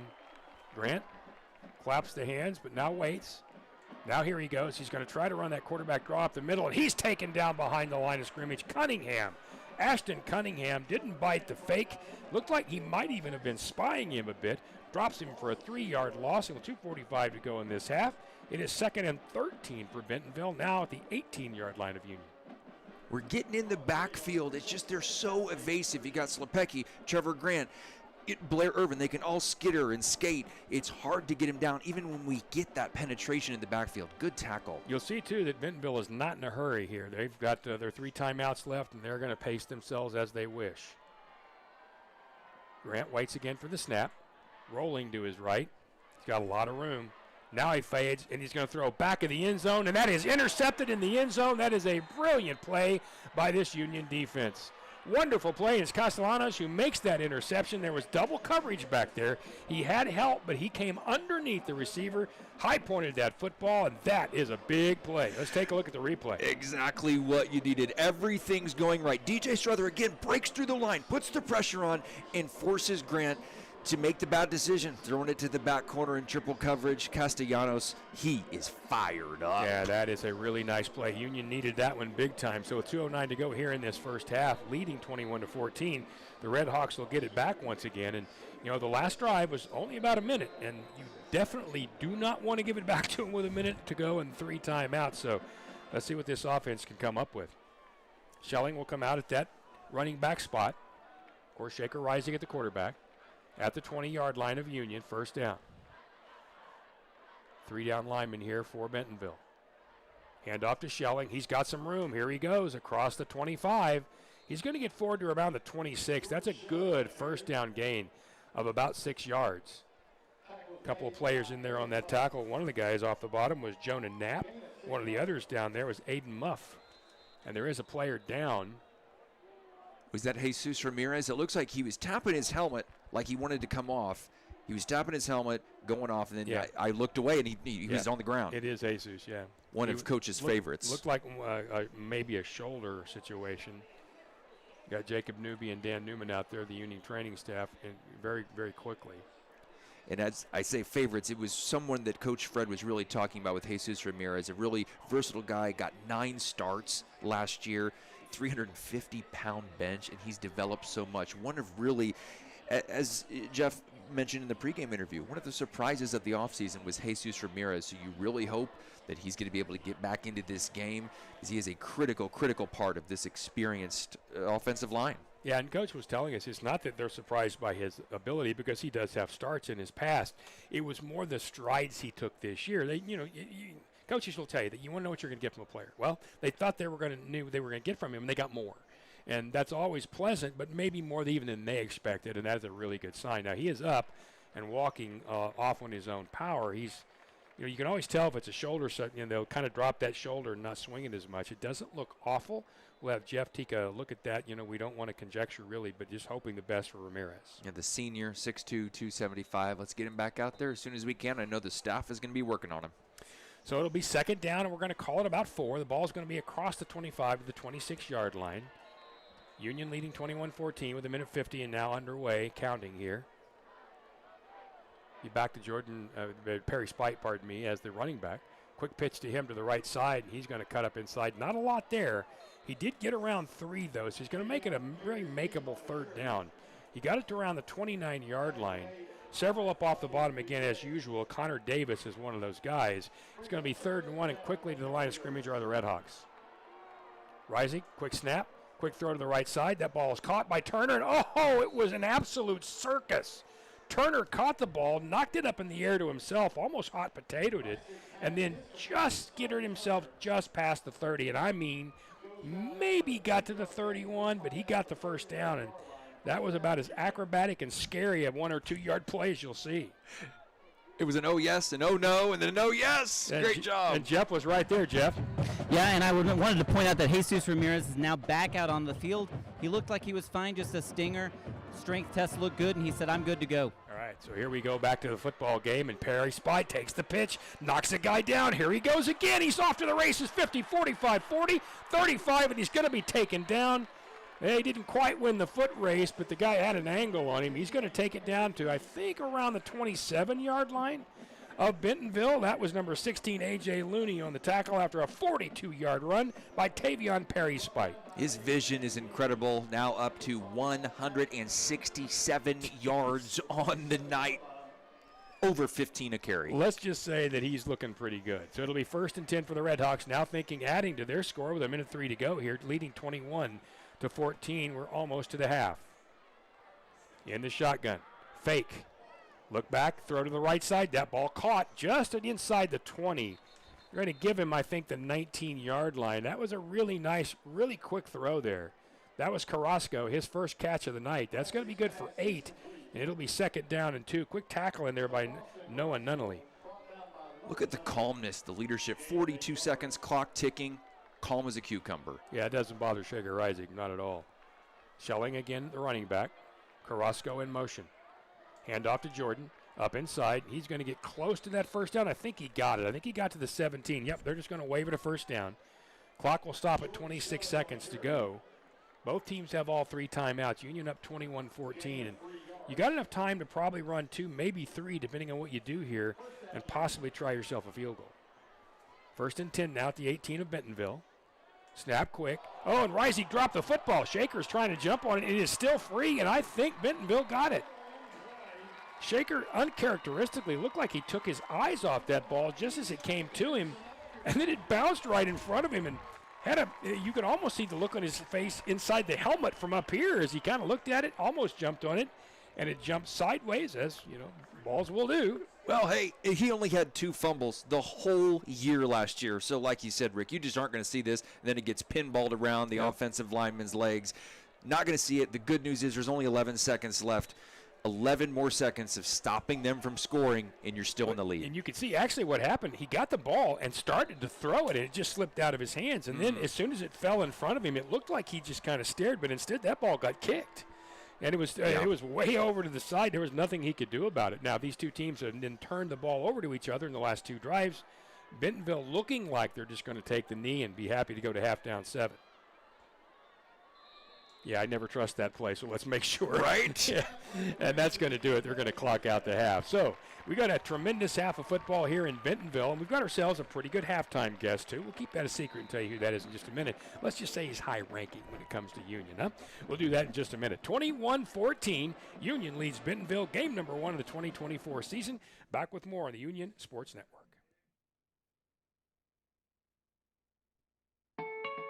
Select Commercial Group, a part of Coldwell Banker Select, is a highly reputable and professional firm specializing in commercial real estate services. David Roberts heads up the group with over 40 years of management experience and over 20 years in the real estate market. Sarah Bergeson, Scott Jobe, Jason Smith, Amy Bauman are skilled professionals that are poised to help you achieve your goals. Select Commercial Group treats their clients like family. With a wealth of experience and expertise in the industry, They are dedicated to providing exceptional services to clients seeking commercial real estate solutions. Whether you are looking to buy, sell, lease, or invest in commercial properties, their expertise covers various sectors, including office spaces, retail properties, industrial facilities, and more. Select Commercial Group is the go-to partner for all your commercial real estate needs. Call 918-695-6979 or 918-394-0700, a sponsor of the Union RedHawks. Life doesn't wait for you to slow down. When you're moving fast and something doesn't feel right, Advanced Orthopedics of Oklahoma is here to help you stay in motion. Through our combined expertise in orthopedic surgery, non-surgical medicine, and comprehensive whole patient treatment, our team has your back and every other joint too. Ready to get back out there? Visit AOOK.com and let's move forward together. Advanced Orthopedics of Oklahoma. Heal, recover, advance. Hello, Tulsa. Shields All Sports Store is opening October 19th at the Woodland Hills Mall. Join us in the parking lot for the grand opening party at 7 a.m. with doors officially opening at 9:30. Step inside to the ultimate retail experience. Shop your favorite brands, meet our Shields experts, and enjoy entertainment like a Ferris wheel or Fuzzy-Wig's Candy Factory. Whether you love the great outdoors, sports, or fashion, Shields has something for you. Join us for Shields' grand opening on October 19th.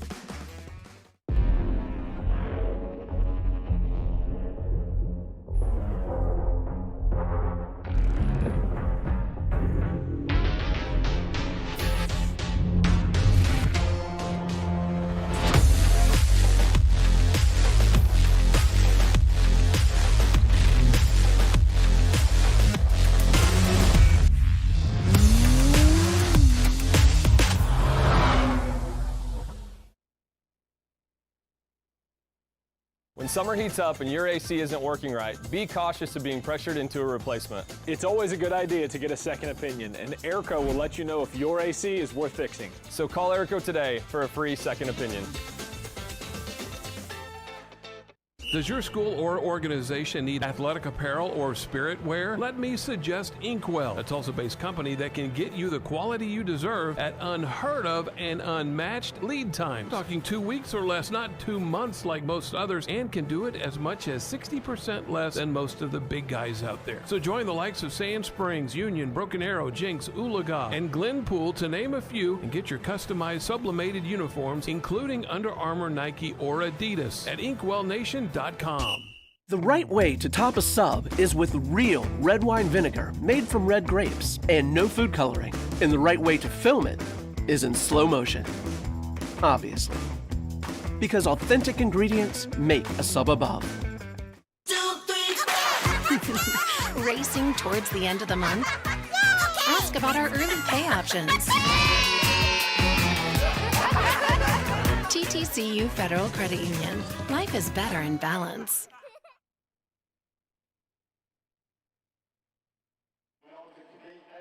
Halftime underway here in Bentonville, Arkansas, where Union leads by a score of 21-14 over the Bentonville Tigers. Game number 1 of the 2024 season. I'm Rick Roy along with Dave Davis, Richard and Jeff Johns, Andy and the U crew here as well. And speaking of Jeff Johns, he's down on the field, and down there with him is a guy who got himself a pretty good job here lately. His name is Mr. Federline. You want to introduce us and tell us all about it, Jeff? That's right. I'm actually down here with Dr. Federline.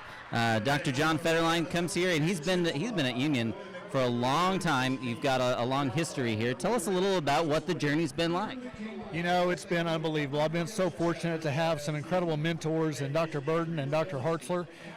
They've set it up for success so well, and now it's all up to all of us to take that next step. So it's a great environment, and I have a great team. So I wanted to ask you just a little about the career path that you've taken, because you started out at Bixby, coaching, teaching, and then made a move to the Union District to be an assistant principal. And I'm always interested when coaches make that move specifically, because a lot of times you have to leave coaching. How did that decision influence you, and what made you want to go that route? Well, I had received my master's degree, and I was looking to get into administration. When the opportunity came up at Union, that's where I graduated from, I was very excited to go over there. Administration just allows you to be a greater positive influence on a larger number of kids. I love teaching and coaching. It's one of the best jobs there is in the world, but it was an opportunity for me to be a little bit more influential and develop teachers and learn more about teaching from the great staff at Union. So as a principal, in every step of your career, things change a lot. As a principal, you are directly working and mentoring teachers, and then as a superintendent, things change a little bit more.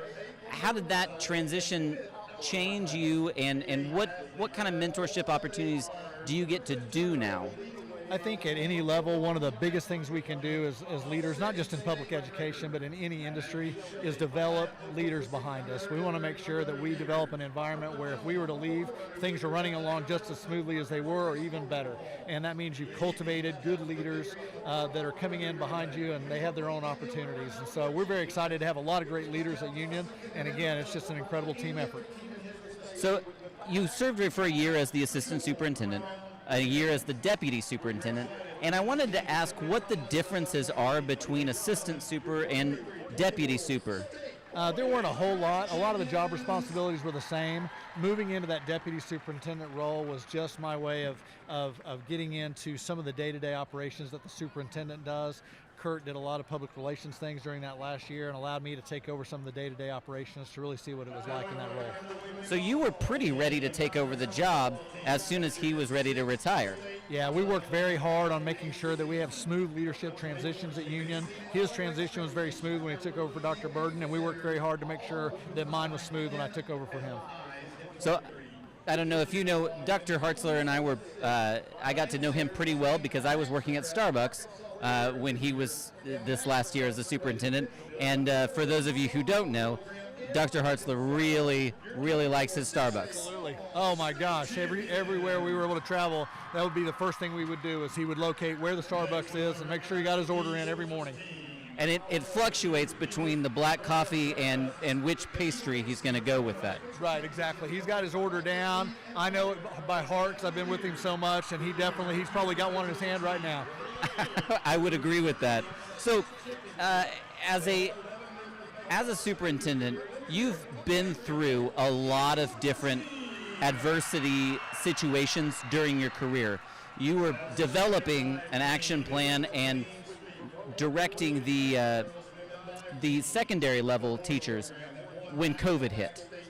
And so I want to ask you a little bit about what those challenges were like and how you helped teachers navigate that period, which is still shaping the way we do things today. Yeah, absolutely. Looking back, COVID was a tremendous crisis, not only for Union, but across the country for public education. And we had no idea the negative impact it was going to be for kids being out of class. And so not only did we work very hard when we knew we were going to cancel school the rest of that year in 2020, but we've had to work extremely hard in making sure that our kids, our staff members, and our parents are getting back into the swing of things as far as being at school, going to school. In fact, we've got a really big attendance initiative this year, Be Present to Win, to make sure that everyone understands the importance of our students being in school every day. So you developed, you were working at least with developing the 5-year plan, the 5-year academic plan, the 2023 to 2028 that we're in right now. Which I think probably helps being the superintendent overseeing now that plan that you helped develop and got across the finish line. I wanted to ask you a little bit about getting your doctorate and your thesis and how that maybe shaped the plan that you were writing at that time. Sure. I was lucky enough to do my dissertation on some things that I was really interested in. It was a study about grading and teachers' grading practices. Most of it was tremendously boring. If you need some help sleeping, I can give you a few pages. But it was very interesting, some of the research that came out of that time in my life, both personally and professionally, to see how important it is that we assess kids fairly and accurately. You did a case study as part of this, and I wanted to ask you what the case study was, how that affected grades, because I do think that parents listening will be really interested to know what you found about how grades affect not only their kids, but the rest of the school system. Sure. We knew even without my research that across the board, especially at the secondary level, that we have a few grading inconsistencies. And I want to really tip my cap to Dr. Kenny Moore, who had a very widespread, a lot of patrons involved in a large grading committee a couple of years ago. And we've already made some changes at the secondary level where we've tightened up our grading practices and made them more consistent across the board. And I think that's really good for kids and raises the achievement level everywhere. So when I was teaching, one of the challenges that I had being a specialty teacher is that sometimes the grading practices can be a little ambiguous.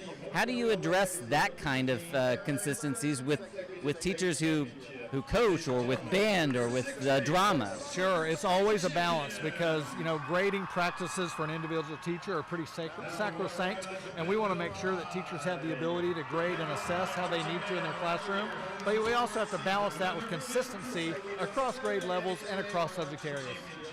So you talked briefly about the mentorship that you've received from Dr. Burden and Dr. Hartzler. I wanted to ask you a little bit more about that and how they have kind of shaped you, and if it's a president and former president situation where you call and say, hey, can you come down to the Oval Office? I need some advice.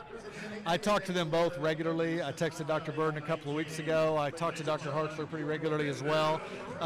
They just set such an incredible example of leadership through service and humility. And it's something that I watch very carefully. I learned a great deal from them. I continue to learn a great deal from them now that I'm in this position, and was very fortunate to have them as mentors and now as friends. I had Mr. Bushyhead as a principal when I was in school, and I knew him to be a really goofy but very funny and nice guy. I know you to be a lot of the same. How does that office environment feel, and how do you get anything done being two funny guys having a good time all the time? Thank goodness for Mr. Bushyhead. He is in charge of all of our support services, one of our associate superintendents, and he does an absolutely amazing job. When I think of some of the selfless leaders in this district, I think of Mr. Bushyhead because he cares so much about our kids and also our staff members and making sure that they have everything they need every day. It's a great work environment. Anytime you have such a great team of people, it makes it easy, it makes it fun, and we definitely have a great team. Now, when I interrupted you, you were talking with Emily Barkley, who is just an amazing, I think a top 5 athletic director across the nation. The amount of work that she and her staff have put into all of the different programs here at Union is incredible. How does the superintendent's office work with the athletic department, and how do you guys work together to get things done and improve that standard? We know the importance of all of our co-curricular activities, both through athletics and fine arts at the secondary level. We know what the research says about the importance of high levels of participation for our students. And you're right, Emily, I would put her up there as the best athletic director in the nation. She does a fantastic job, she and her staff, of making sure that our kids have everything they need as far as safety, practice, and incredible facilities. We're so thankful to have a great bonding capacity at Union, and so thankful to our voters when we go to these bond issues. Historically, they've passed around 80%, and you can see around the Union District, we have some of the best facilities in the country. So I always get a little nerdy about the things that I like, and I'm sure you probably do too. What are some of the things that, when you look ahead to the future, because you're just getting started in your superintendent career, what are the things that you get excited about that you're going to be able to do in 5 years, 10 years, 15 years that you're like, I've definitely got to focus on now, but man, that looks fun? I tell you, I could talk for a couple of hours about all the things I'm excited about Union, but a couple of things that I would hit right now is we have started a successful construction academy at the high school, a successful aerospace academy, and we're moving towards a medical academy. We're just in the beginning phases of those right now, but what's so important for us, as you know, our mission is 100% college career readiness, 100% graduation, and we've got a great emphasis on kids going to college. We want to make sure we have a great emphasis on career readiness as well, and give kids opportunities to experience these fields where they can be productive members and get jobs and certifications right out of high school, if that's the path they choose. Last thing I wanted to ask you is, being a dad out here and he's already got a reception tonight, he's playing a great game, he's everywhere he needs to be. How do you respond to Jack being out there, and how do you manage your role as the superintendent while just trying to be a dad here too? I tell you what, I told somebody earlier, being a dad I think is way harder than playing sports or coaching sports. I mean, it makes you nervous. But, you know, we talked today, and he was so fired up to play tonight. And we're so fortunate to have such great coaches and men that are great mentors, both on and off the field to him. And that's one of the things that I would say across the board at Union is our coaches do an amazing job in the classroom. They do an amazing job on the field and the courts of mentoring these young people, making sure that they have everything they need, not only to be successful on the field, but successful in life. I know I said the last thing, but I wanted to give you one a question to kind of show off who we have at Union, and that is that the state of education all across the country right now is a tumultuous one. There's a lot going on, and people are worried sometimes about are my kids safe? Are they learning what they need to learn? And I wanted to give you the opportunity to really encourage parents that this is a great place. I went here, my brother went here. It's a good place to raise a family, and it's a good place to call home. It absolutely is. The Union has such a tremendous community spirit. It's one of our great strengths. We're a diverse community.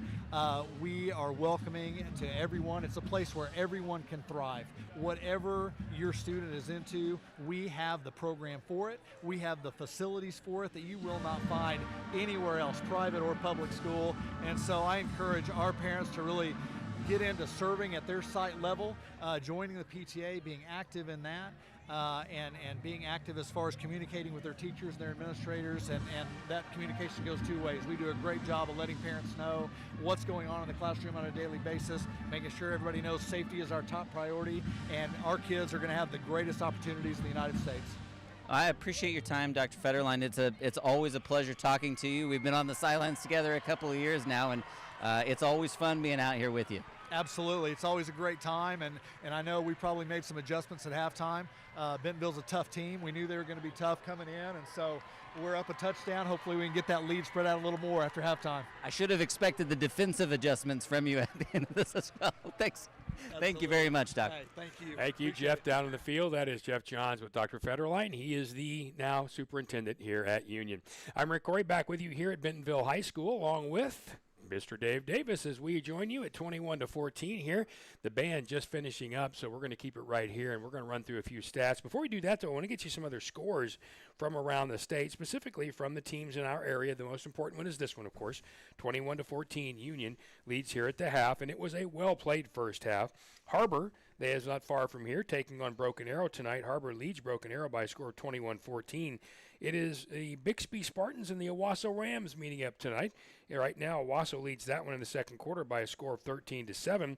And Jinx is a leader in the first quarter, probably very late first quarter. I would imagine this one's actually in the second quarter by now, as they lead 21-3 over Santa Fe, one of the teams we expect to be pretty good on that side of the state.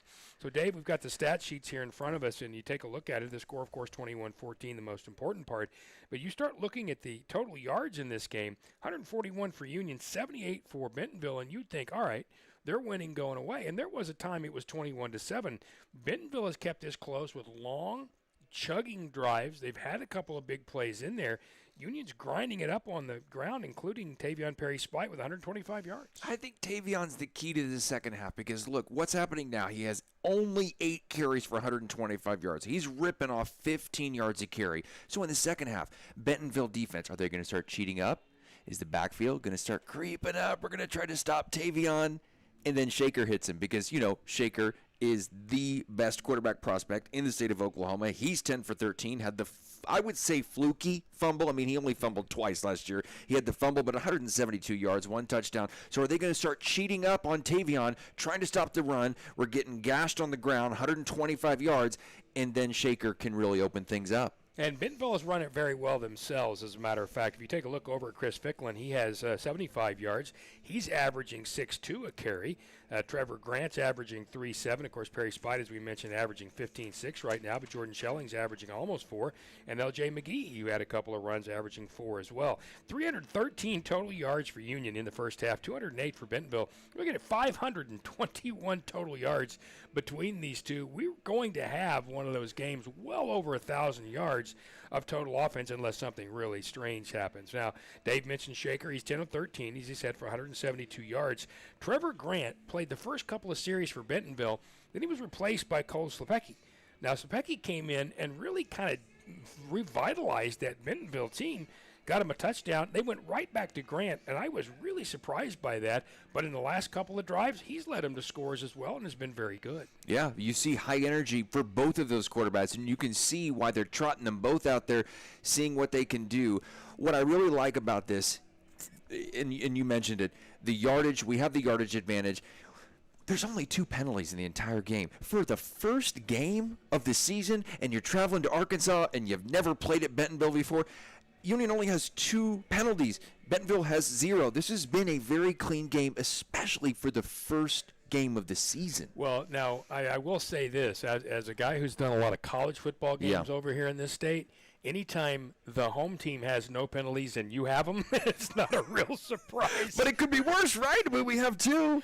Jenks now leads 28-3, by the way, over Santa Fe. That game now at the half. So let's look at some of the other numbers here. Receiving for Union, Stone Turner, 2 catches for 49 yards, including a 45-yarder. But his biggest play might have been his hot potato 2-yarder that got Union a first down and let him keep the drive alive. Jarek Wadey, 2 catches for 32 yards and a score. Schelling has 2 for 24. Boston Carrasco's been a little quiet. He has 2 catches for 10 yards so far tonight, and, of course, he's a real key. On the other side, Blair Irvin III has been the guy for Bentonville when it comes to receiving the football. He's got 4 catches for 44 yards, but that doesn't tell the story because every time he catches a football, whether it's a 2-yarder or a 5-yarder, he turns that into something else. He has got the kind of quickness that you see from those really elite-type players, and he's going to be hard to watch here in the second half. By the way, he has some rushing yards as well. Conrad Schmitz, another guy with some speed, 2 catches for 33 yards. Ficklin, 2 for 31, and Brooks, 2 catches for 10. He's their all-state tight end. Thought he might be a little bit more involved, but he has not been tonight. On the defensive side for Union, Nunnally leads them. Right now, Union overall with 3 tackles.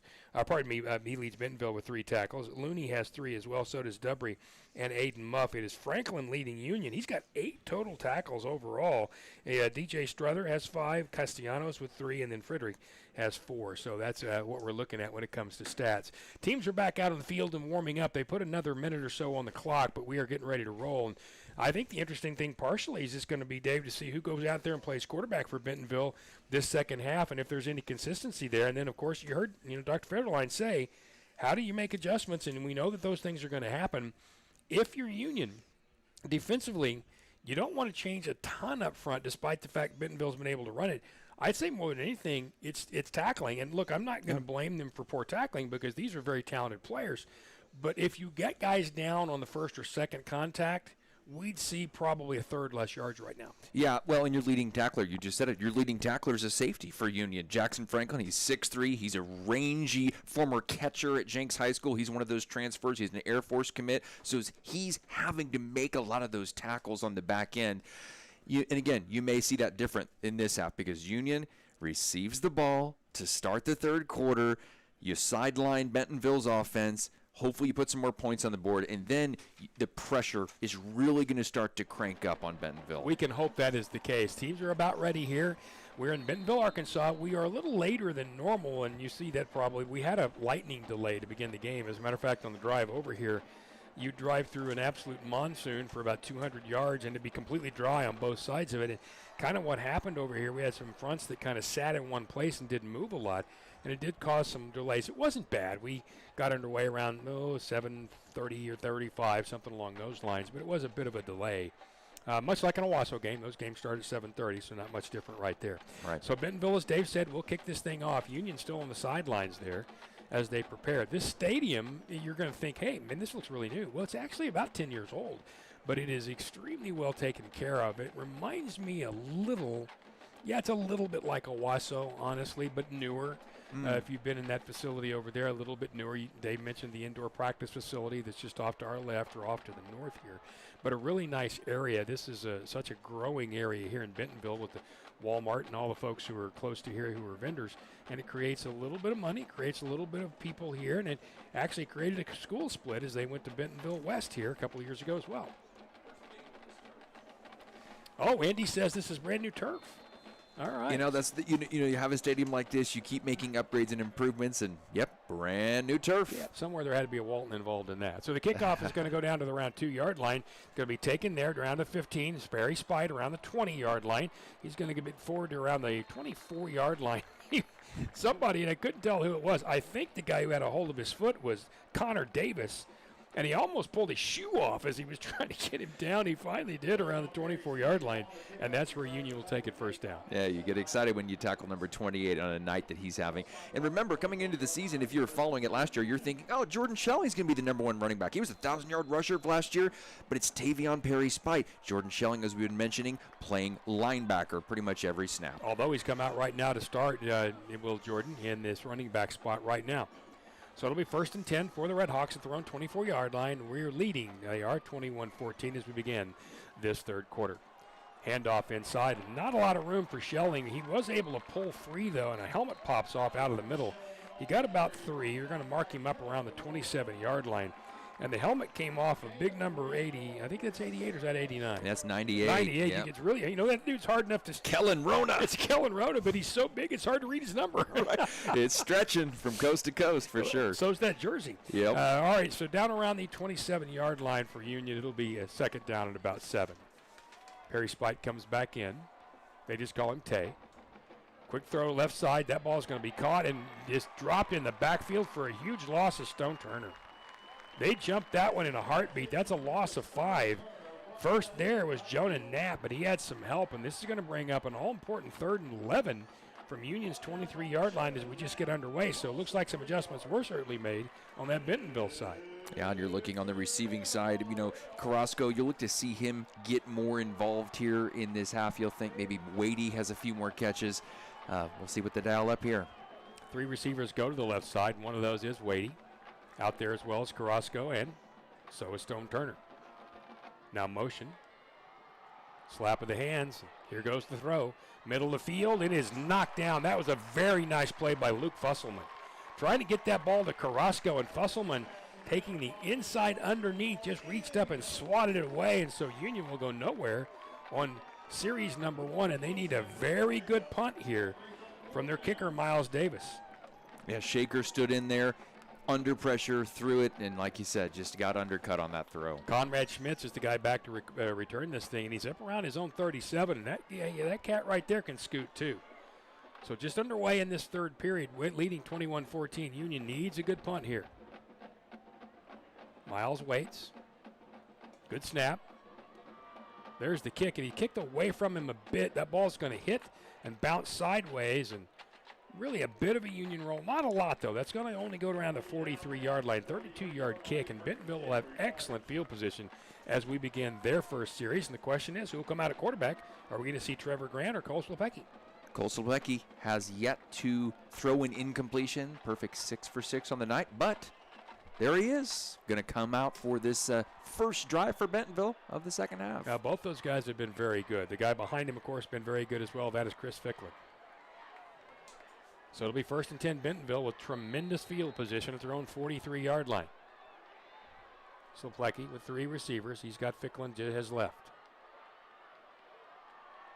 Motion by Irvin. Rolling to his left. Slepecki's going to have to throw, and he does. He gets it to around the 40-yard line, and that is complete very quickly down to around the 35, inside the 30, to about the 28-yard line. That was Mason Hawkins. Good for 28 yards, and you heard the coaches yell, that's a hold. I think they believe that defensive line was held on this left side, but that's a quick 28-yard gain. And here come the Tigers. Slepecki kind of missed the handoff and had to keep it himself. He got dropped pretty quickly right there. That looked like that was going to be maybe even a bigger loss before Tucker Koch got him down to the field, and Jeff Johns. Well, I was just down here on the sideline, just concerned a little bit ago as JT Frederick hobbled over to the training bench. But after chugging almost an entire jug of Pedialyte and that big gain, he put on his helmet and said, no, I'm going back in now. Yeah, it's a good thing. They need him. They definitely need him. Here we go. They're going to hand off again. Here goes Ficklin off the left side. Breaking tackles, pushing forward now. Down to around the 22-yard line. Ficklin would just not go down. He got 5, and there were people hitting him all along the way. Final tackle in there by by Ian Castellanos. but he got him down to a really makeable 3rd down and 3 now for Bentonville. 9:25 to go, third period, 21-14 Union.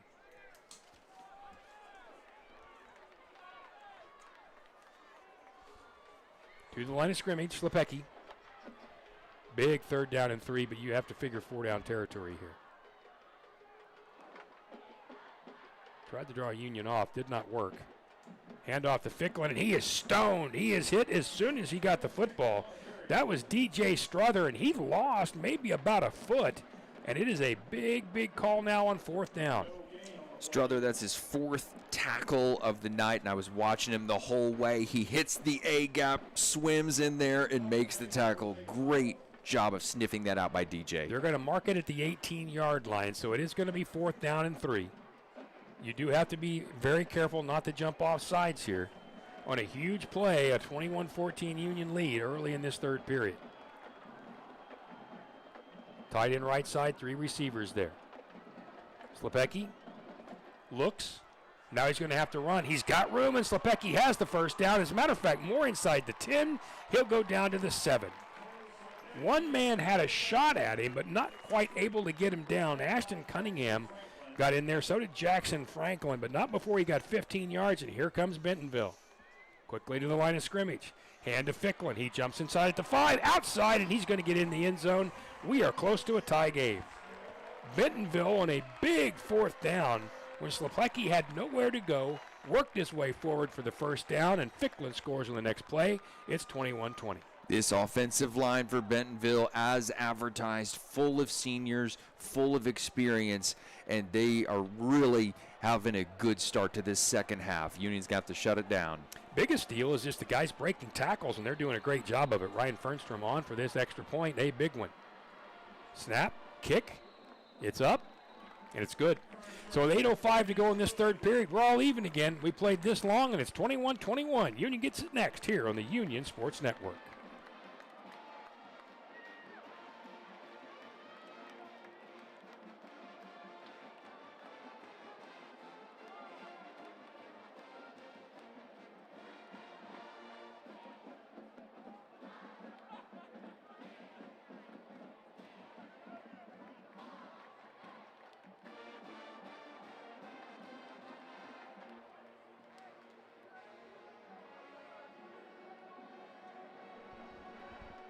Back quickly here in Bentonville, Arkansas, Tiger Stadium. Rick Corey with Dave Davis, Jeff Johns down on the field there. At a Union giving up a 6-play, 57-yard drive, 8-yard run by Ficklin with 2:28 to go, or pardon me, took 2:28 in that 3rd quarter. Union now has come out, had the ball one time themselves, has not been able to score in this half. Bentonville made it look fairly easy. The kick's going to be very short and off to the side. This one's going to bounce out of bounds, and the RedHawks will get it at their own 35-yard line. And certainly not putting any extra, emphasis on the kids or anything, because this is a really good Bentonville team. But right now it's tackling. Guys are getting hit and touched. They're not able to get them down. Now, not complaining because you and I couldn't get them down either. Yeah, I mean, sure. These are really good players, but it's been tackling that's been the real bugaboo in that 2nd quarter and now early in this 3rd period for Union. Right. I mean, it looks like the schemes are right. It looks like we're there where we need to be. The defensive players, for the most part, look to be in the right spots. Got to figure out a way to get down number 0. And basically, this Union offense has been very good all night. This last series where they went 3 and out's one of the only they've done that. They'll begin at their own 35-yard line near side. Perry Spite, the running back. There's the handoff inside to Tavion, and he is bottled up almost immediately. He got 2, but there was not an awful lot there. And you can see Bentonville starting to sell out just a little bit. Luke Fusselman was one of the guys in on that tackle. Quickly to the line of scrimmage of the RedHawks. Back talking to the officials was big number 50, Manny Gonzalez. I don't know what he was complaining about. Fake inside. Going to throw deep. Got a man out there, and that is Wade. He makes the catch at the 25, 20, 15, 10, 5. You won't catch him. That's into the end zone for number 7. A tremendous fake by, first of all, Shaker Rising. A 63-yard throw and catch, and the RedHawks take the lead again, and that is exactly what you needed. Oh, it's phenomenal, just blowing the top off the defense. He's the school record holder in the 400 meters, a track guy that has made that transition. And look at this replay, just all green grass. Right, you see when he makes that catch right there, he secured it, and then he turned upfield, and as soon as he did, forget it. He pulled away almost immediately. 63 yards later, Union up 27-21, hoping to add to that right here. Oh, and Union just jumped. Little movement on the inside. Everybody's pointing. I think it was Colin Anderson, but that doesn't mean he wasn't drawn offside. Let's get the call from the official in the white hat. He's going to go talk to Kurt Frederick, so I think this actually might be on Bentonville. Yep, it is going to be on Bentonville. That will be declined, and Union will go ahead and kick the two. Two plays, 65 yards. That's all it took before Reisig hit Mr. Wadey. Took him 36 seconds, and he can run the 40 or the 400 about that. So it really isn't very long. No one in the history of Union's ever run it faster. The extra point is up, and it's good. So just like that, the RedHawks regain the lead. You got to say something nice, too, right here about your kicker, because Gavin Litchfield has been right down the middle with those. Congratulations to him. 7:29 to go, third period. Union regains the lead, but here comes Bentonville on offense. They'll be out next on the Union Sports Network.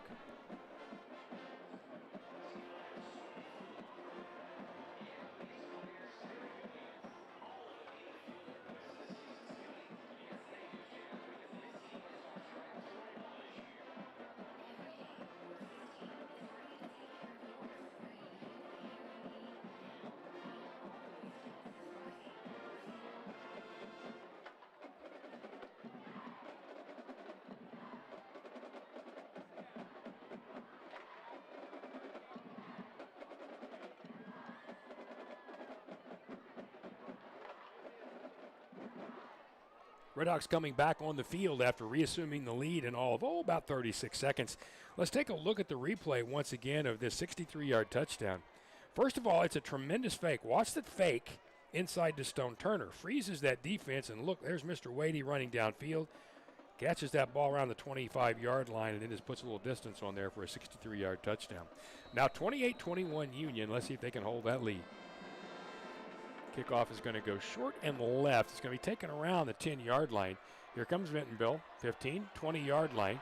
Outside that to the, well, he's going to just get past the 20 again. He actually reversed his field. He's going to get around the 26, 27-yard line. The guy who made that catch was Mason Hawkins, and he's another guy who can scoot, but really everybody in that black and gold jersey can run. Going to be a nice return. We're going to call that around, I think that's going to be 28. That's going to be about 22 yards. And it'll be first down for Bentonville. Yeah, you called it with the kicker. Gavin Litchfield just has put in so much work in the off season. The coach has been so impressed. Down the middle on every extra point. He hit the end on the Bentonville on the first extra point. I mean, he can sky it. And a guy who has improved. And in a close game like this, Rick, you know, it can come down to the special teams. Does that an awful lot. He said he wore the leather Austin footballs this summer. So it'll be first and 10 for Bentonville. And they're going to bring back out once again Slepecki. And the guy that we all hate to hear from, that's Chris Ficklin's going to be set to his right. Ball just around the 31-yard line. Slepecki rolls to his right. Now he's going to throw back on the screen. He's got his all-state tight end out there. Catch at the 30, 35, 40-yard line across that 42. He did not want to go down. Eli Brooks finally did, but he got around 13. They're going to make it 14, actually. A tackle in there by Ashton Cunningham, and his helmet came off because he got popped pretty good. Anytime you're the guy delivering the blow and you're the guy with the football, that's a good day. And Eli Brooks just had one. Yeah, Jackson Franklin coming off because his helmet came off. They'll take that to the 45-yard line, first down Bentonville again. Back to throw. He got all kinds of time. Now he's going to move up and throw. Got a guy wide open. That ball is caught at the 25-yard line, down to the 20-yard line, and coming up against fried was Conrad Schmitz, and he was wide open in the middle of the field. There was just nobody around at all, and that's going to be another tremendous game. 35 yards from Bentonville, and here they go again. They're still going hurry up. At their own, at the Union 20 is Bentonville hurrying up. Slepecki throws middle of the field again, caught by the big tight end into the end zone, touchdown, and just like that, we're close, but there's a flag. That was Eli Brooks on the catch, and it was quick, but that flag dropped where I bet you that's procedure. Waiting on the call for the official here. Eli Brooks just 2 catches, 10 yards in the first half. We were looking to see if they would try to get him more involved in the offense, if he could break through and he's had a good start, but we have to see what's going on here. Yeah, the officials are now just talking amongst themselves, and that's never good when you're in Arkansas. And Coach Jody Grant on the sidelines doesn't look overly happy. Yep, now they're going to walk backwards as Bentonville, and that's going to be a legal man downfield. So that's going to back them up all the way to the 25-yard line. By the way, you mentioned Jody Grant. I on the way over here, I get a text from my wife that says, "Do you remember him?" And I said, "No." No, his sister was a bridesmaid in our wedding. Well, you should remember him. He had to be 12, I guess, at the time. Okay. Down in Van Buren, Arkansas. And she said, "Do you remember Jody?" And I said, "No." And she said, he used to be the head coach. I said, "Hey, he's still the head coach there." So a little connection there with the guy on this sideline. Taking the reins of a program that's won 5 state championships here in Arkansas. At their own 25-yard line, the Union 25-yard line. Slepecki's got pressure, and he gets away. No, he's going to go down. Holy cow, he almost got away. I thought he was going to pull out of that. Logan Haney finally dragged him down. Oh, my goodness, that was close. Another loss. That'll take him back to around the 31-yard line. Jeff Johns, I almost lost my heart right there. Well, Logan Haney made a heck of a play. He grabbed him by the ankles and just held on for dear life until Slepecki finally went down. And that's what you got to do sometimes against a quarterback who can run like him. I think that's what you got to do against any time against a quarterback like him. So it'll be second down now at the 31-yard line. So we're looking at 2nd and 21 for Bentonville. Slepecki once again looks. Here comes pressure again. He's going to be dropped, but this time it's going to be inside the 30. He'll be down to around the 28, maybe the 22-yard line. Brody Williams, no, I'm sorry, that's Tucker Cook, was able to bring him down right there. Gain of about 3, and it's going to be third down. And we're going to call it about 18. Maybe, 19 really. Third down at about 19. They're going to need the 10 for the first down. So it remains 28-21 Union. The touchdown called back by the big tight end and the All-Stater Eli Brooks, and you can see why he's an All-Stater. Those last 2 tacklers, Haney and then Cook, big expectations from this linebacker core, and it starts with them. Well, and they held on. That's been a real problem tonight thus far. Third down. Here we go, 19 to go. Here comes some pressure. Slepecki is going to fire it deep left side. Got a guy out there, and it is incomplete. Oh, my goodness, that was close. Blair Irvin III was there. There was coverage out there. Ashton Cunningham was out there. He had some help. Also out there with him was Cadence Simmons, pardon me. And that's going to fall incomplete, and it's going to be 4th and about 19. J.T. Frederick was there as well. There was a whole lot of folks. That would have been a tough catch for Blair Irvin, and he can make those catches, but Ashton Cunningham himself, he's a 3-star recruit going to Boston College. He was on the state championship track team as well, so he's got that speed, and they're going for a field goal. Looks like that's what they're going to give a shot to. By the way, J.T. Frederick has left the field. We'll have to check on him. Field goal attempt coming up from 46 yards. It is Ryan Fernstrom. That ball is kicked. It looks like it has the distance, but I think it's off to the left, and it is no good. So the RedHawks dodge a bullet. A penalty cost Bentonville, then a sack, and then just hanging on for dear life, as Jeff said, and they've been able to turn that ball over.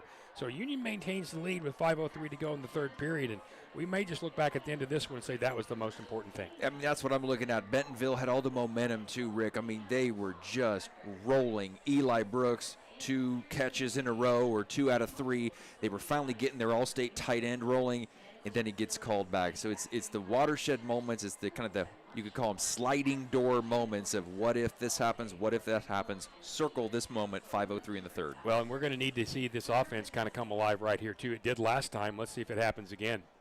Shaker Reisig will come out with Jordan Schelling as his running back. Very tight set at their own 20-yard line for the RedHawks. 5:03 to go third period. It is 28-21 Union. Bentonville, a lot of guys in that line of scrimmage. Schelling got through at the 25-yard line up to the 27. That's a really nice job by Jordan Schelling. You got about 7.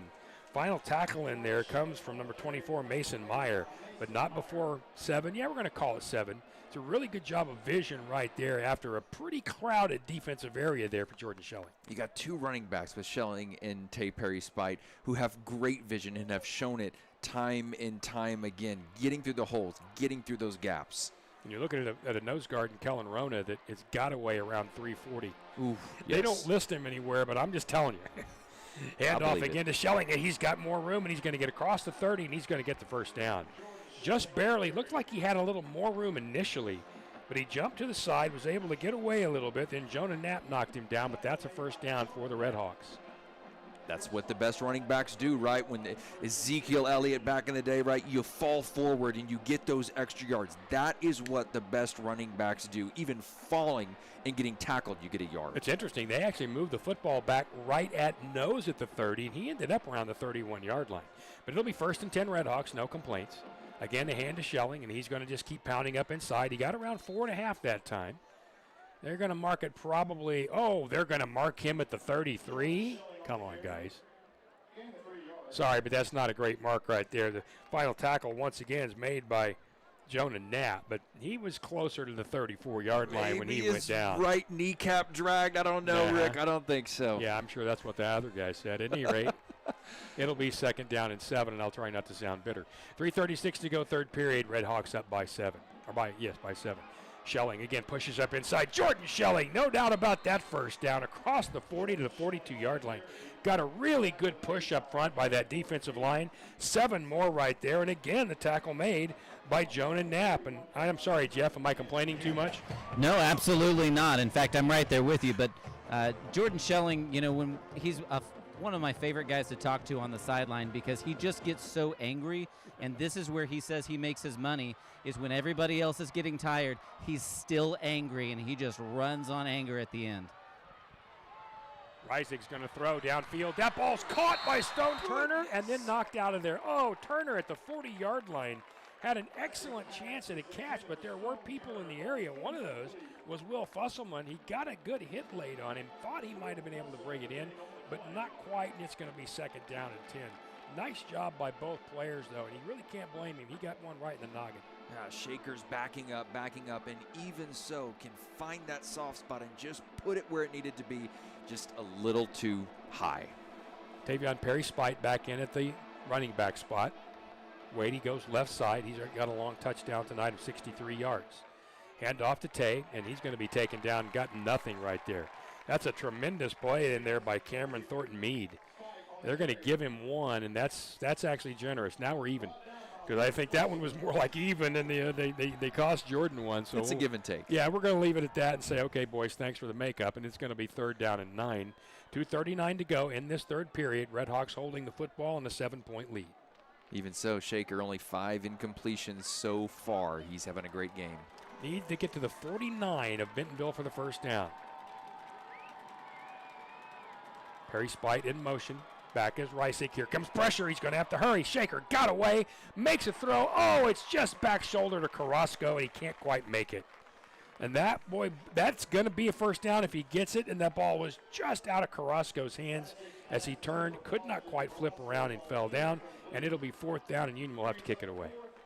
As we head into the end of the third quarter, going into the top of the fourth, going into the beginning of the fourth, look for Boston Carrasco maybe to get a little more involved. We haven't heard from him a lot. Obviously, he's very talented, very fast, good with the ball, so we'll see. Miles Davis will kick this thing away. Back deep once again, the very dangerous Conrad Schmitz. You don't want that ball to go to him if you can keep from it. There's the snap. Quick throw. There's going to be a fake into the outside to Tavion Perry-Spite. He's taken down. It is incomplete, it is not completed, and there's also a flag down. So they do not convert, and there's a flag on the play. My guess is that flag is going to be against Union. Yes, they just gave the illegal procedure call. And that's what the official will tell us. And I am sure Bentonville will turn that down, and it'll be their football. That is a gutsy call right there by this Union coaching staff. Miles Davis quickly threw it out to Tay Perry-Spite, and he turned upfield and was quickly tackled. Did not get anywhere, so it'll be Bentonville's football at Union's 42-yard line. Calculated risk, and with 2:12 to go in the third period, we'll see if it pays off or not. Well, we know it didn't pay off. We'll see if it hurts. Let's put it like that. Well, and we haven't had great punts so far, so I can kind of see that side of it. And, again, still plenty of time left. Again, we're still leading and controlling this game. Defense had a great series last time out. Let's go out there and stop them again. Well, I think one of the things you want to always do is you want to always tell your team you're coaching aggressively. And I think they appreciate that. First down for Bentonville now at Union's 42-yard line. Once again, it's going to be Cole Slepecki at quarterback. Slepecki's going to hand off. Now it's going to be a double reverse, and it's going to be a double reverse pass. That ball is complete down at the 27-yard line. It was finally thrown at the end to the All-State tight end, Eli Brooks. But a double reverse to get it out there, that's good for 15 more, and Bentonville has been just ripping off chunks. It's first down now at the Union 28-yard line. Actually more like the 27. Slepecki will hand off, and Ficklen's going to dance outside, then back inside. J.T. Frederick is one of the guys who met him there. That's a gain of 5. They'll mark him down at the 22-yard line, and it'll be second down and 5. JT been in and out of the game tonight. He is clearly back in, ready to roar. Mason Hawkins, guy who threw that football out to the right along with Brooks. Second and 5, ball's on the ground and falling on it is Slepecki. He tried to back up as the snap was coming, and it kind of shorted it, and it just hit right there on the ground and bounced, so there's going to lose 5 there, and it's going to be 3rd and 10. And another nice break right there for Union, and they need it with 1:20 to go in the third period, still nursing that 7-point lead. Remember, Bentonville's had a touchdown called back. So if they crease the 17, it'll be a first down. Here we go on this 3rd and 10. Slepecki. Claps for nothing. Now here's the ball. He's going to fire middle of the field, and it is caught for a touchdown. Oh, my, what a catch by Brooks. He hit it, knocked it up in the air. A Union player was right there with him and swiped at it, could not get a hand on it, and 27 yards later, we are 28-27. That is an all-state play. Yeah, this has that feeling of a playoff game, doesn't it? Here we go on the replay. Just run straight down the middle, seam route. Bing, bong, catches it. Couple bounce arounds, and, you know, sometimes the bounces go your way, sometimes they don't. Frederick was close, just close, but could not quite get the hand on it. The kick is up, and, oh, it's just good. Look for a minute there like Ryan Fernstrom might have pushed that one off to the right, but he didn't. It goes just inside the post, and we are tied. 54 seconds to go, third period. 28-28, Union and Bentonville here on the Union Sports Network.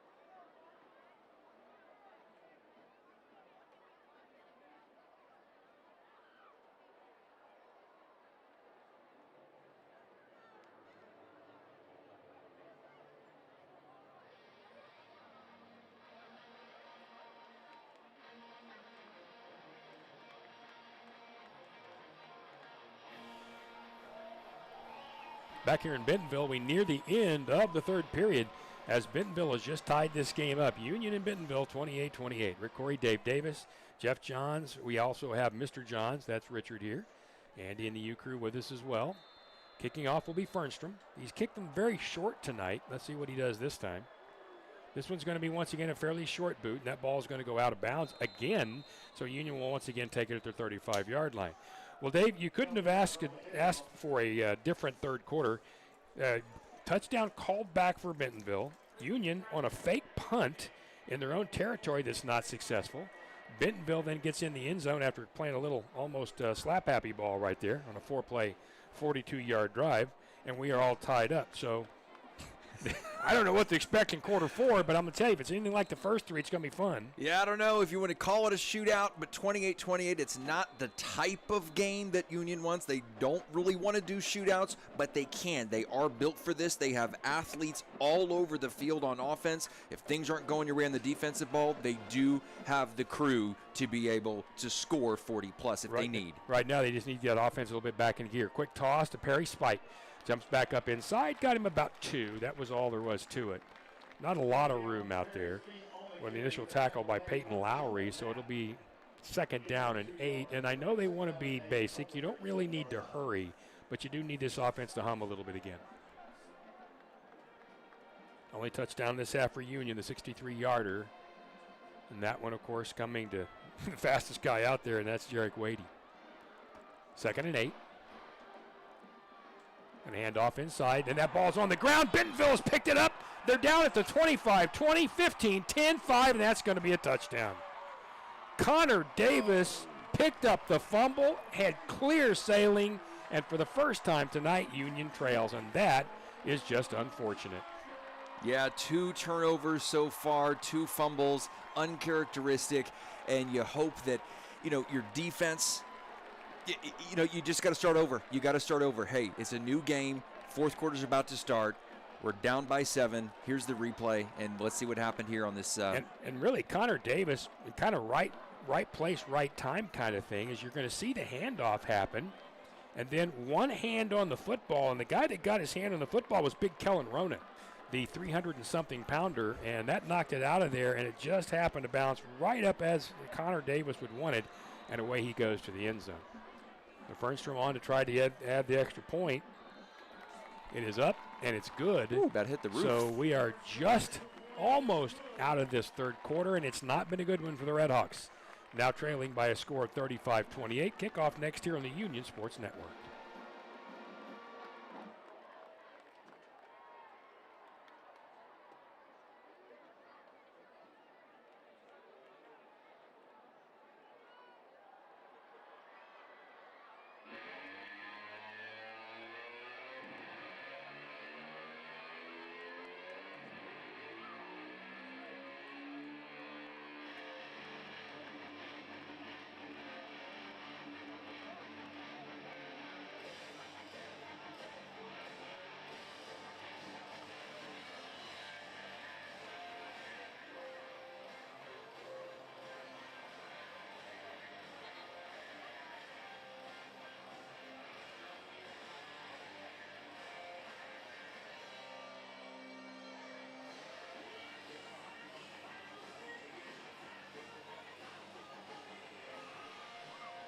Nearing the end of the third quarter, 14 seconds to go. Union, for the first time tonight, trails 35-28 here in Bentonville. Rick Corey, Dave Davis, Jeff Johns as well. Keep in mind, too, the Tigers have had one touchdown called back.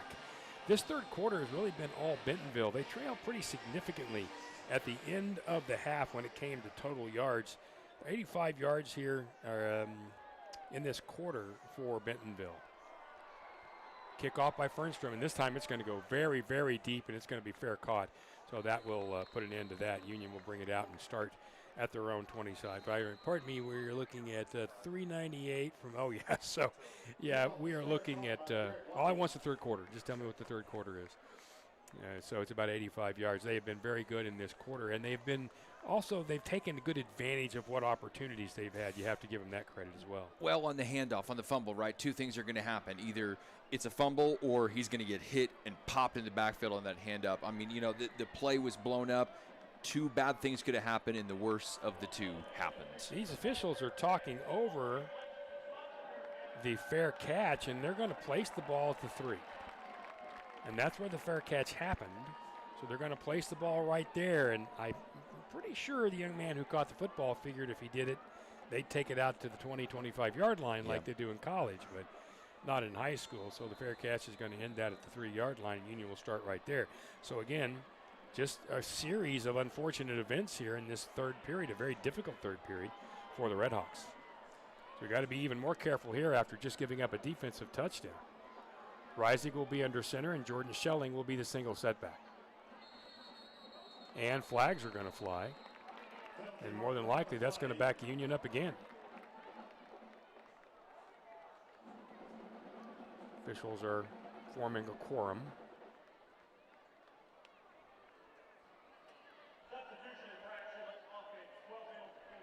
Illegal substitution or illegal participation they're going to call on the RedHawks. 12 men on the field? Yep. All That's right. Illegal participation. And they will back it up another yard. All right, everybody, take a deep breath here. Yes. We're taking a deep breath. Again, Shaker's your senior. He's your quarterback, and this is the time where you need to lead as a senior. Maybe a deep breath, hit oxygen. Here we go. Once again, Schelling the single setback. But he is deep in the end zone. Reisig fakes to Jordan. He's going to throw it. He's going to go deep again to Wadey, and he does not make the catch. Ball looked like it hit him in the hands around the 38-yard line. But as the ball hit him, so did Noah Nunnally. And that's going to make that thing incomplete. That is another gutsy call by this Union staff. and really came very close once again to being a big play. Wadey had a shot at it, I think, but there were other hands in there at 2nd and 10. Yeah, nice play by Nunley. Nice breakup, but a great ball. And Wadey, he could have had that one. He could have come down with that one. So it'll be 2nd down and 10. Ball at the 1-yard line of Union. They have to be very careful here just to get this thing out. They'll hand to Schelling, and Jordan's going to break a tackle and get out to around the 4-yard line. Not any further than that, though. Tackling there by Parker Schatzman. And it's going to be 3rd down and about 6. And that's going to end the 3rd quarter. And I think kind of gratefully ending the 3rd quarter. So as we go to quarter number 4, we're still in the game. Tigers of Bentonville 35, Union 28. Back with the final 12 minutes next on the Union Sports Network.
Beginning of the 4th quarter here in Bentonville, Arkansas, we have ourselves really a playoff game atmosphere and a playoff type game.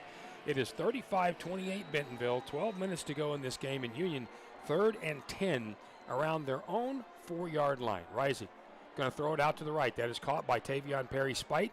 He's going to get up around the stick, but that's about it. First contact in there was by Connor Davis, and he had a lot of help, and it'll be 4th down, and Union will have to kick the ball out of their own end zone.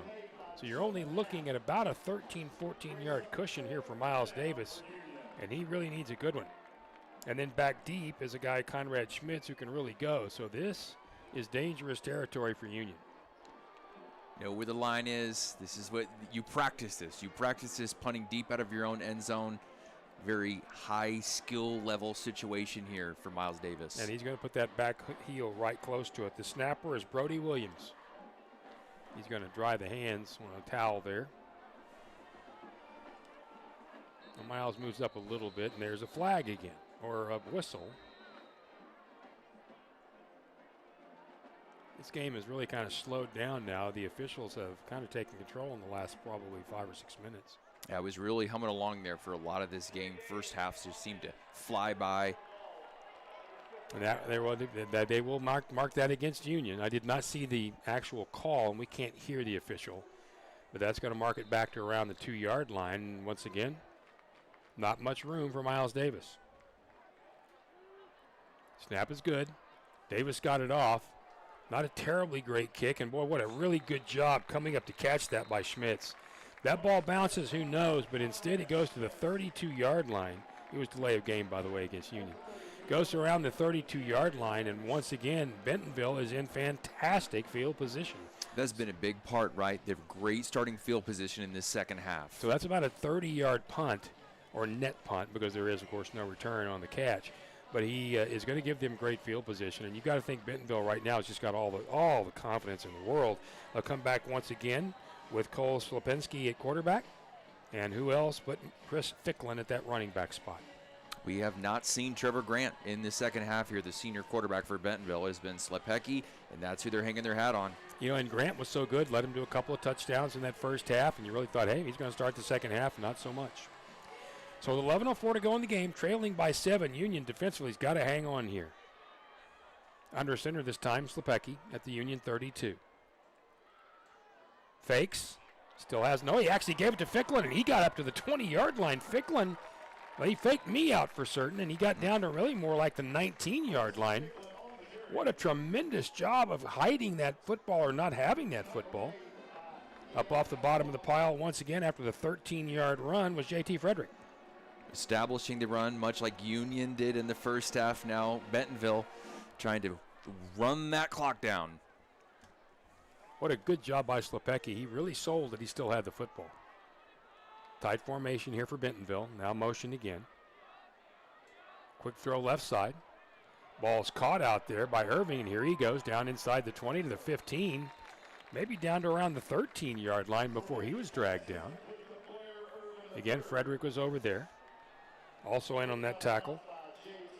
It was Oliver Smith. Gain of 5. It's going to be 2nd and 5.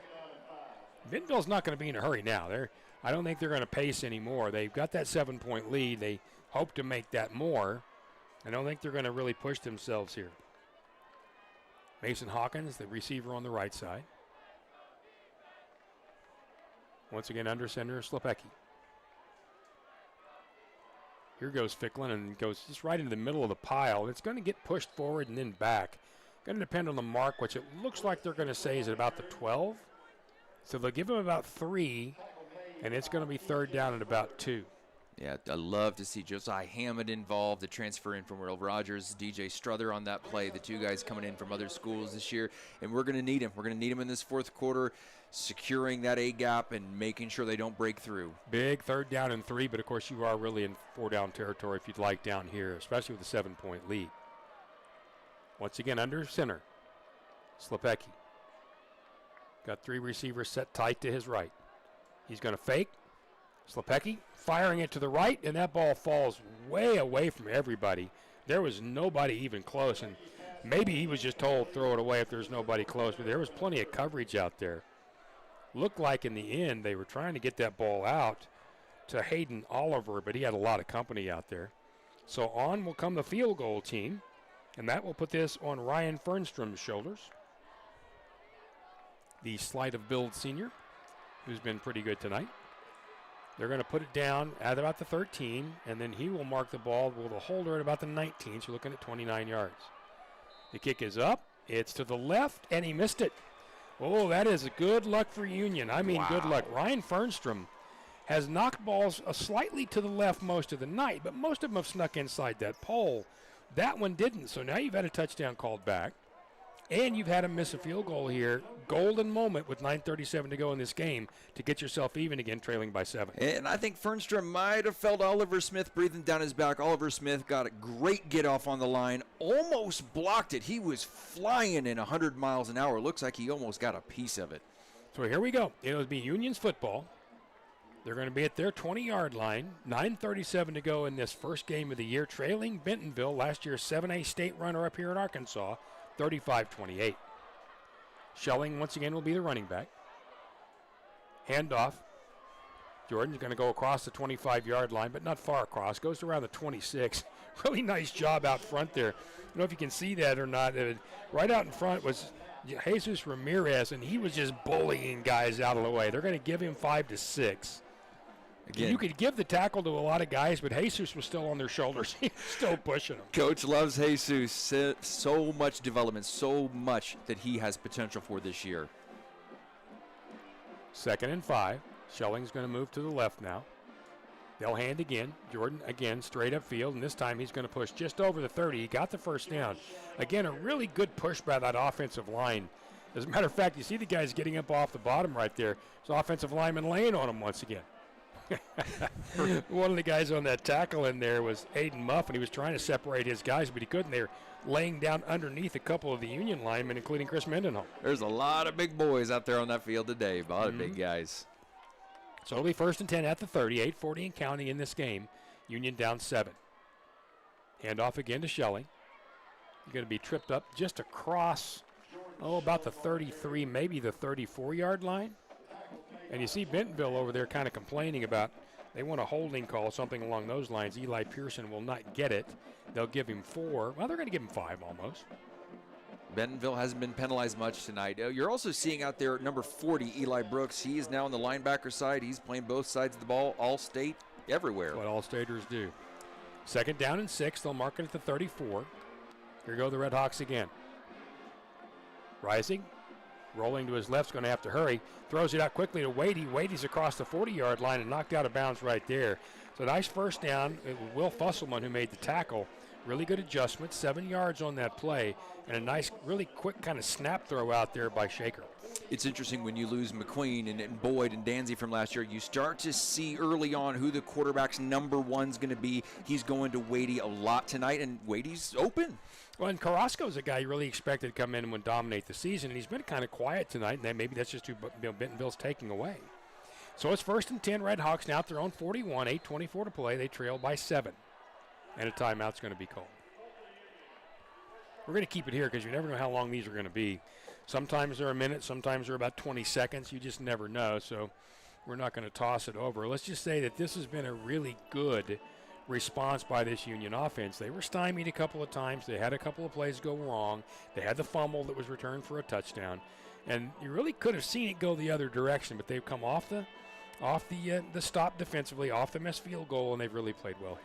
We've talked about how special teams could be such a difference maker. Already we've seen, obviously, the fair catch by Union at the 3. That was a special teams. But then the missed field goal, we're seeing that come into play. What I love about this drive right now, we're at a minute 13. Rick, you mentioned it, 21 yards. This is a mature drive. This is what a senior quarterback and a very experienced coaching staff do. We're not panicking. We're down by 7, but there's 8.5 minutes left in this game. We don't have to go away from things we're doing well. And Schelling is just running over people on this drive. He's having a nice drive, Jordan Schelling, the running back. I tell you, it won't probably be a good weekend in the film room for either defense, though. 422 yards tonight for Bentonville, 372 for Union. You're looking at already 800-plus total yards between these two.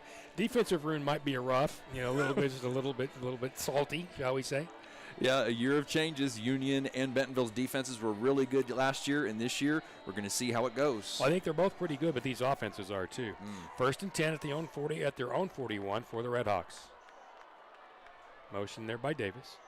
Going to end around here, reverse, and this one's going to go to the 45-yard line, 50-yard line, breaking free. Stone Turner, 40, 35, 30. Turner down to the 25-yard line. Nice job by Stone Turner. He took that ball, had great patience. Cut back inside, was able to get away from a couple. That one's good for 33 yards. Cameron Thornton Mead, one of the guys who made the tackle.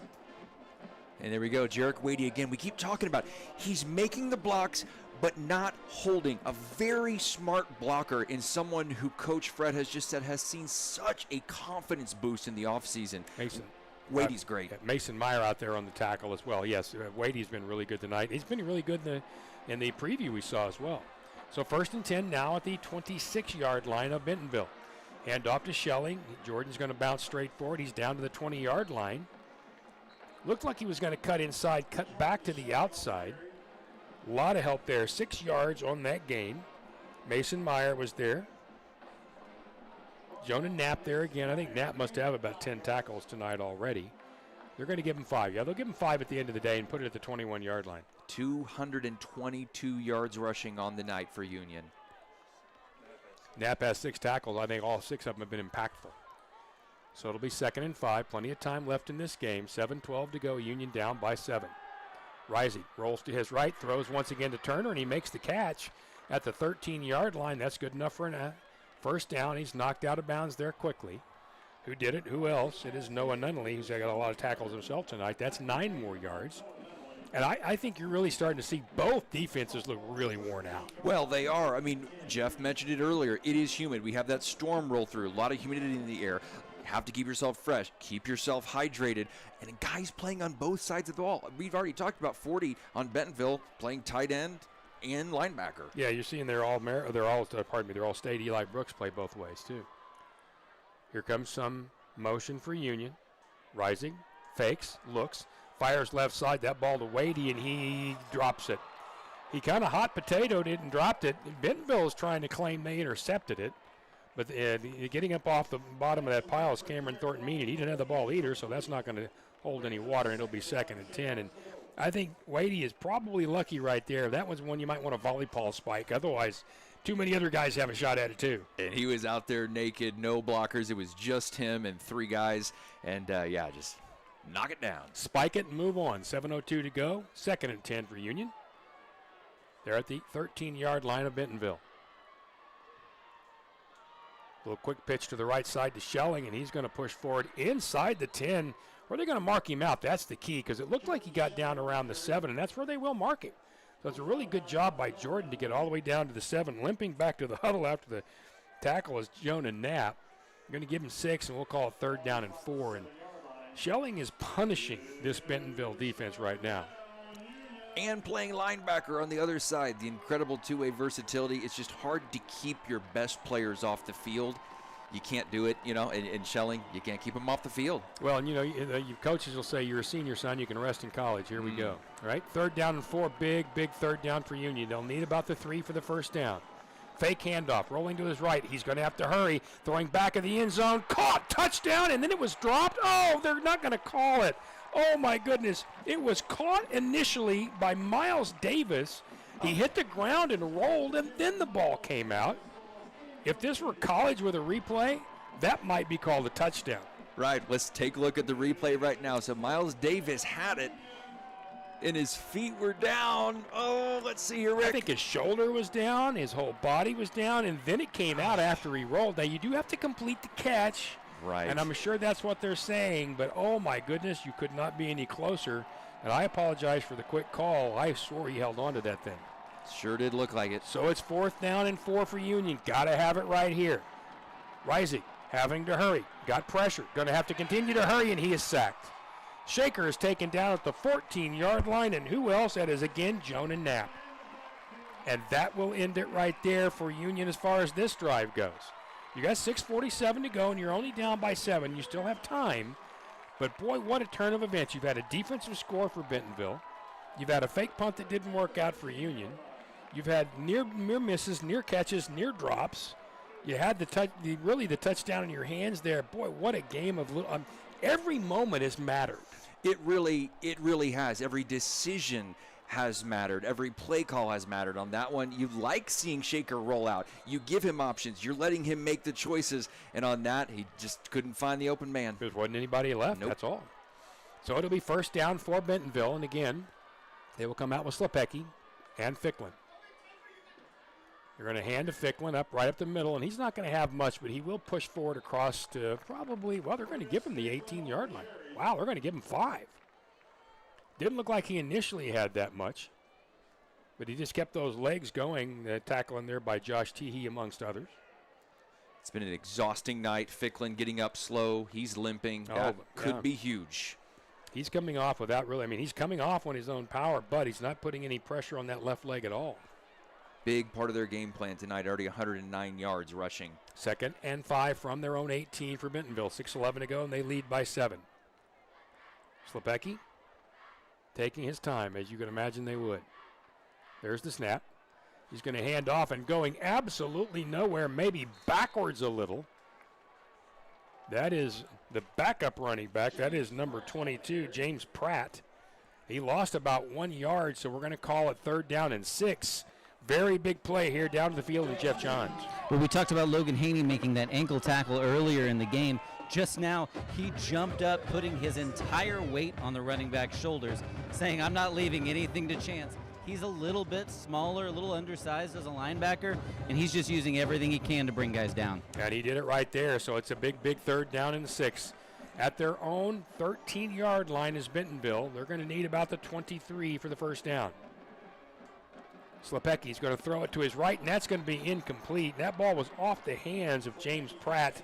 There was pretty quick contact right there by Jackson Franklin, and they're trying to tell people just to get off the field right over there, because there was a little bit of John going on. You don't want it right now. Well, and you don't want any more 12-man penalties, no more procedure penalties. Tucker Cook had a free run at the quarterback, all kinds. I mean, Slepecki, you got to get it off. You're throwing it to your backup running back, and Cook's right in your face. So it's going to be a punt with 5:16 to go. Now, ball snap. Really good kick, a really good kick. That one's going to sail all the way down about the 43-yard line of Union. The fair catch made right there by Stone Turner, and the RedHawks will have it right there. They're going to mark it at the 44-yard line, and that was a fantastic punt, and I mean a fantastic punt. Martinovic looked to be appealing to the referees that he got hit, and they did not call it. I do not believe they would, nor did I think he got hit anyway. So here we go. So with 5:09 to go, 39 yards on that kick and no return. 5:09 to go in the game. Down by 7. Union has it at their own 44-yard line. You couldn't ask for a better setup. Tavion Perry Spite's the running back. He'll get it. Pushes to his right and just got back to the line of scrimmage, and I mean almost didn't. Several players in on that tackle. Once again, one of the guys, Eli Pearson. We're going to give him about a football's length and call it 2nd and 9 3 footballs. Yeah, short drive there for Bentonville. So now Tay Perry Spite's coming on, and Schelling's on the bench for now. You see a pretty tired Bentonville defense, but probably some fatigue on this offense too. Wadey goes to the right on this 2nd down, just under 10 to go. Hand off once again to Tay, and he's going to go forward. He breaks a tackle and gets up near midfield. He should have come down closer to about the 42, but he just wouldn't. He just kept on going before Jonah Knapp got him around the ankle, and it's going to be 3rd and 5. This is not a team. Union is not a team that's going to abandon the run in a situation like this. I like that they're still trying to mix it up. You're not just going to turn into all pass just because you're trailing by 7 with 4 minutes. Bentonville brings in a fresh defensive lineman in Robbie Debris on this big 3rd and 5. Ball to 49-yard line. They'll need the 46 of Bentonville for the first down. Reising hands inside to Schelling. Schelling has the first down. He's going to get inside the 45, down to around the 43, and exactly what Dave said on that 7-yard carry. Look, guys, we're just going to keep running the football. Schelling's helmet popped off, so he's going to have to leave. Perry Spite will come back in for a moment. Yeah, a couple helmets have come off tonight. And, Perry Spite, not bad to bring him back in, right? Because sometimes there is that drop-off with the RB2, but not with this Union team. Coach Fred loves this two-headed running attack that they have going. Well, considering that Perry Spite had himself a really nice touchdown tonight from a long way away. That young man can play. All right, so it's going to be 1st and 10. Hand off to Perry Spite. He's got some room across the 40, down inside the 35, down to around the 33-yard line. He had room initially. They got him about 9 right there. And when A.J. Looney came up to meet him, he just trucked it. And that is his average, 9.4 a carry. It's going to be 2nd down and 1, and one kind of an ouchie and Band-Aid for one safety right there. Took it right in the schnoz. Now inside the 35 at the 34 for the RedHawks. Quickly. They'll hand it again. Tavion Perry Spite. He's got the first down. Not as much this time, but he got to the 31, and all that matters is you move the chains, and you did. They're going to give him about 3. Tackling there by Peyton Lowry. Schelling coming back into the game, got the helmet back on, secured, ready to go. He's a warrior, isn't he? He looks like those 1960s NFL films, dudes, when he runs out there. Yeah, he might as well have, been playing both ways for the Eagles with Chuck Bednarik. You'll have to look that one up at home for all young people. 1st and 10 for the RedHawks. They're going to fake it to Schelling, goes out to Carrasco, jumps inside at the 20-yard line, down to the 20, now to inside that to the 19. Quick tackle, another first down. Eli Pearson again on the tackle. But another first down. They're going to mark it at the 20, which is a bad spot. That ball was at the 19, but all right. Great job by Carrasco securing that ball. 23 was closing in on him, gets his hands on it. This is not leaving my hands. Nice to see Boston involved again. That's 11 yards on that play, by the way. So a 2:09 to go. Here we go, folks. Down by 7. Here come the RedHawks. They've got a 1st and 10 at the Bentonville 20. Shaker rising with Schelling to his left. Hands to Jordan, not a lot of room, but he breaks the tackle and continues to push. Got down around the 15. I think they'll mark him at the 16. And really hard to almost tell who that made that tackle. I think Eli Pearson after the 4-yard gain. And a player's still down, and that's Knapp, and he's already had to hobble off once. That dude has been kind of a warrior tonight, too. He's had a big night, a lot of tackles. I see his parents, the Knapp jerseys right down in front of us. You watch him and Jordan Schelling in an Oklahoma drill, it'd be entertaining, wouldn't it? Woo! 2nd down and about 6. Union will be at the 16-yard line. They need the 10. Perry Spite gets it, and once again, he got nowhere that time. That's Knapp once again, who walked back to the huddle like he was sore and then came off that corner like a stoplight. Man, he was quick. There's no gain, and it's going to be a big 3rd down and 6 now for the RedHawks. Inside, 2 minutes to go. As a matter of fact, we're about to click to a minute. You're starting to see those hands on hips on Bentonville side, right? I don't know that I've ever been a part of a game one that was a playoff atmosphere. A couple of those early, big games for Union, but man, this has been fun. Incredible energy. 3rd and 6. Here comes the throw, and inside having to move is Shaker Rising, and he is dropped, but I'm not sure if they're going to call it a sack. Knapp is injured. It looks like he's cramping. The linebacker off the corner grabbed Shaker as he was rolling to his left. I don't know. I still aren't sure whether they called him down or incomplete. Is he incomplete? It looked like he called incomplete. The head ref called it. Well, initially he pointed at the spot. He pointed where Shaker was down, and I thought, oh, no, here we go. Right. Jeff, what are you hearing? Yeah, I saw him just right in front of me do a big incompletion, so it was definitely called out. All right, good deal. Well, I saw the white hat, though, point at him. Well, we've got a heck of a game going over in Tulsa, too. We're in the Tulsa area. 26-14, Owasso over Bixby with 11:40 to go in that game. Wow. Lauren quite an opening weekend. Lauren Montgomery told me about 3 weeks ago that he had a lot to replace. He says it every year, and people don't believe him. Yeah. And there's a reason. All those gold balls in their hallway. But maybe this year they had a little more to replace. It's Union, it's Jenks, it's Bixby. It's these schools that you always expect to reload. There's never really a rebuild. You never expect that. And I'm not saying that that's the case in Bixby, but you always expect to reload, the talent to be the level exactly the way it was. And, you only get these students for 4 years, 3 years, or less.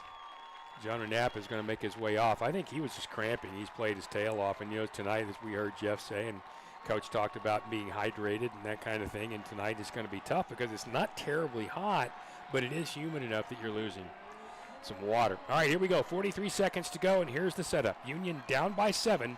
They have 4th and 6 at the 16 of Bentonville. They've got to crease the 10, or this game's really almost essentially over. J.T. Fredericks out at the receiver spot. Rising. Alone in the backfield. There's the snap. Here comes the pressure.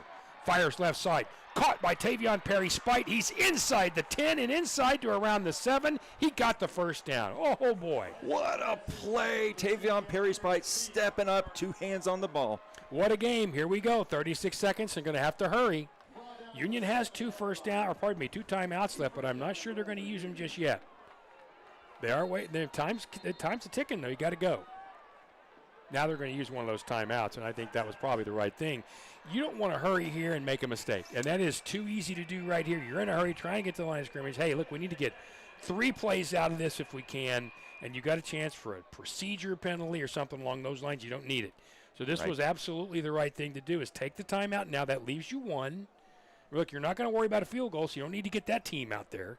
So keep the 1, and I think this is a really good decision. Yeah, this is the ball game. This is the ball game. This is the whole ball game here, and it's the people that you want on the field. We keep talking about Shaker Rising now. At this point, 17 for 27, 266 yards, and 2 touchdowns with that long one earlier. These are the people that you want in their hands. The offensive line has also done a really, really nice job. When everybody has their hands on their hips, when everybody's tired, this offensive line has stood up on this drive, and you can see why Coach was so excited about them. They have been the difference maker, I think, with the running game being established in this final drive. One of the things you might watch for down here is Miles Davis again. He had the near catch in the end zone in that last drive, and you go back to a play like that, you come off that with something. If you're Bentonville, this is one of those things where everybody's yelling from the sidelines, watch everything. Right. And that's just too much to do. So let's see what Union chooses to do. Perry-Spite at the running back spot. Motion by Frederick. Under center will be Rising. 1st and goal. Faking the handoff. Rolling to his right. Quick toss to Perry-Spite into the end zone for the touchdown. Tavion Perry-Spite just stayed inside Shaker Rising, extended the play. Shaker tossed it to him, and we are at 35-34.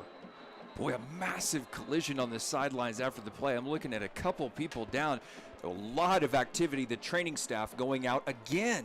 Well, here Jeff Johns is right there. Who's down, Jeff? Yeah, I've got 2 injured Tigers down here, but it is just cramps. We've got 16 and looks like 14. I can't quite tell the other one, but they're just cramps. They both went down. Neither of them hit either of them, and really neither of them touched Perry-Spite either. It's a clean run into the end zone. Hayden Oliver, and then there's one of those guys down. The other guy is going to be A.J. Looney. So we are 1 point away from a tie game. How'd you like a little extra time here in game one?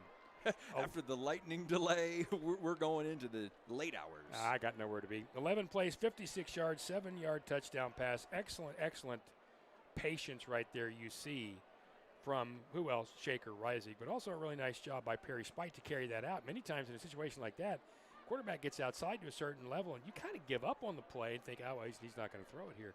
Nice job by carrying that out. Now, you got the all-important extra point coming up, unless they leave the offense out there, which I would not think they would do. I think we were going to push for a little overtime here. Yeah, everybody just locked in. Everybody knew their job. And Shaker Rising, so good, especially we've seen on the rollouts. Yeah, I mean, he's a great pocket quarterback. He can run. But on the rollouts where he's out there, he's checking his levels, checking who he's going to go. He had all the time and made the right decision. Gavin Litchfield is the guy the pressure's on now, your kicker. The snapper in this one will be Brody Williams. We shall see. Miles Davis will hold.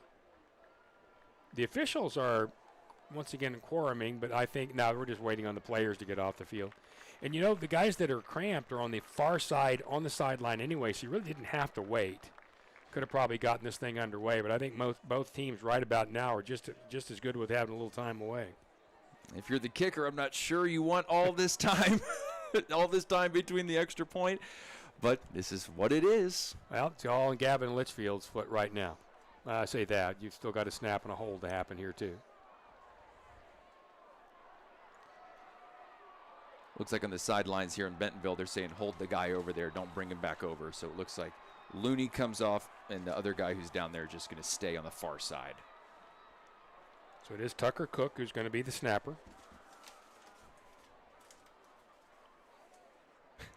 Right about now, you know, most kickers are kind of different cats anyway, so I doubt that it bothers too many of them. I mean, you remember Uwe von Schamann leading the cheers at Ohio State. Mm-hmm. I don't think it's that big a deal for most of them, but you just never know what's inside those ear holes. No, you don't. And Gavin Litchfield, coach is excited. We've already talked about earlier in the broadcast. I mean, this is a guy who's really practiced. He's really focused, and he's really focused on becoming a good kicker. You know, Union had to kind of experiment with some kickers last year, went on the soccer team, and so this year, Gavin Litchfield, this is obviously critically important and a potential big step in his development. Well, they're taking the other player, looks like maybe around the back of what is not really a track here, but an area that's kind of like a track back there. Now we are set for Litchfield to get this extra point up.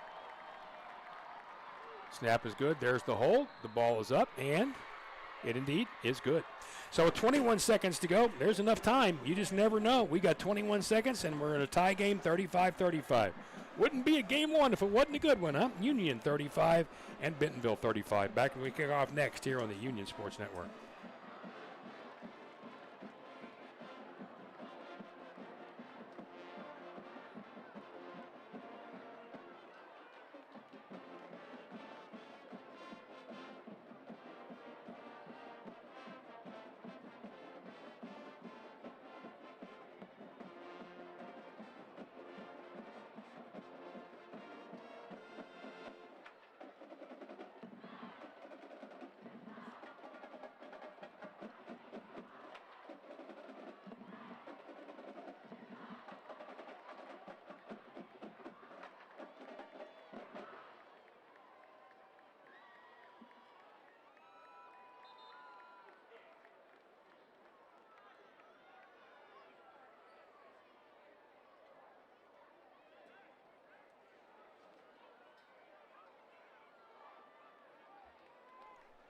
We're back here in Bentonville, and we may be here a while. 21 seconds to go in this game, and we are tied at 35 apiece. Rick Corey along with Dave Davis.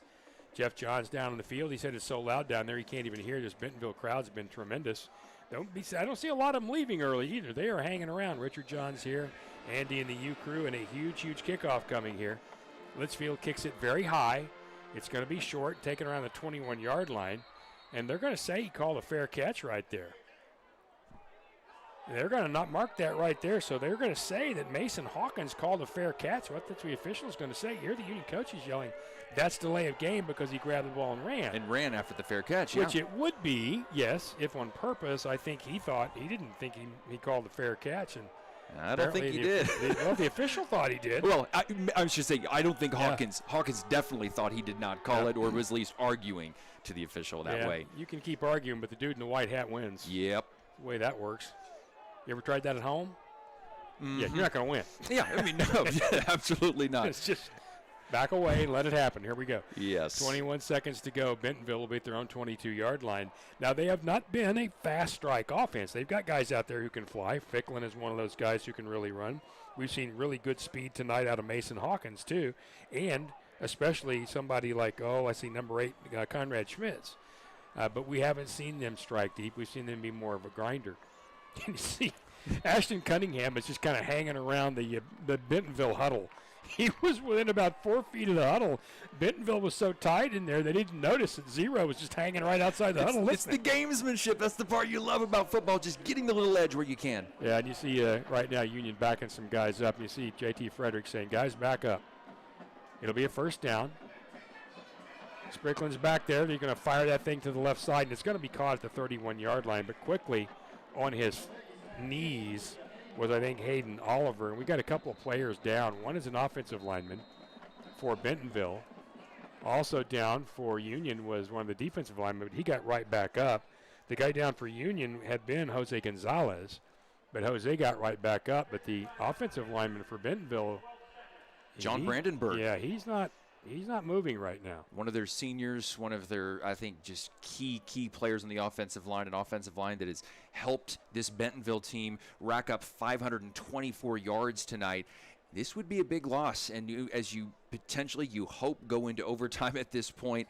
You need all your players healthy that you can, especially in game one. And this could be potentially big. We do hope the young man is okay.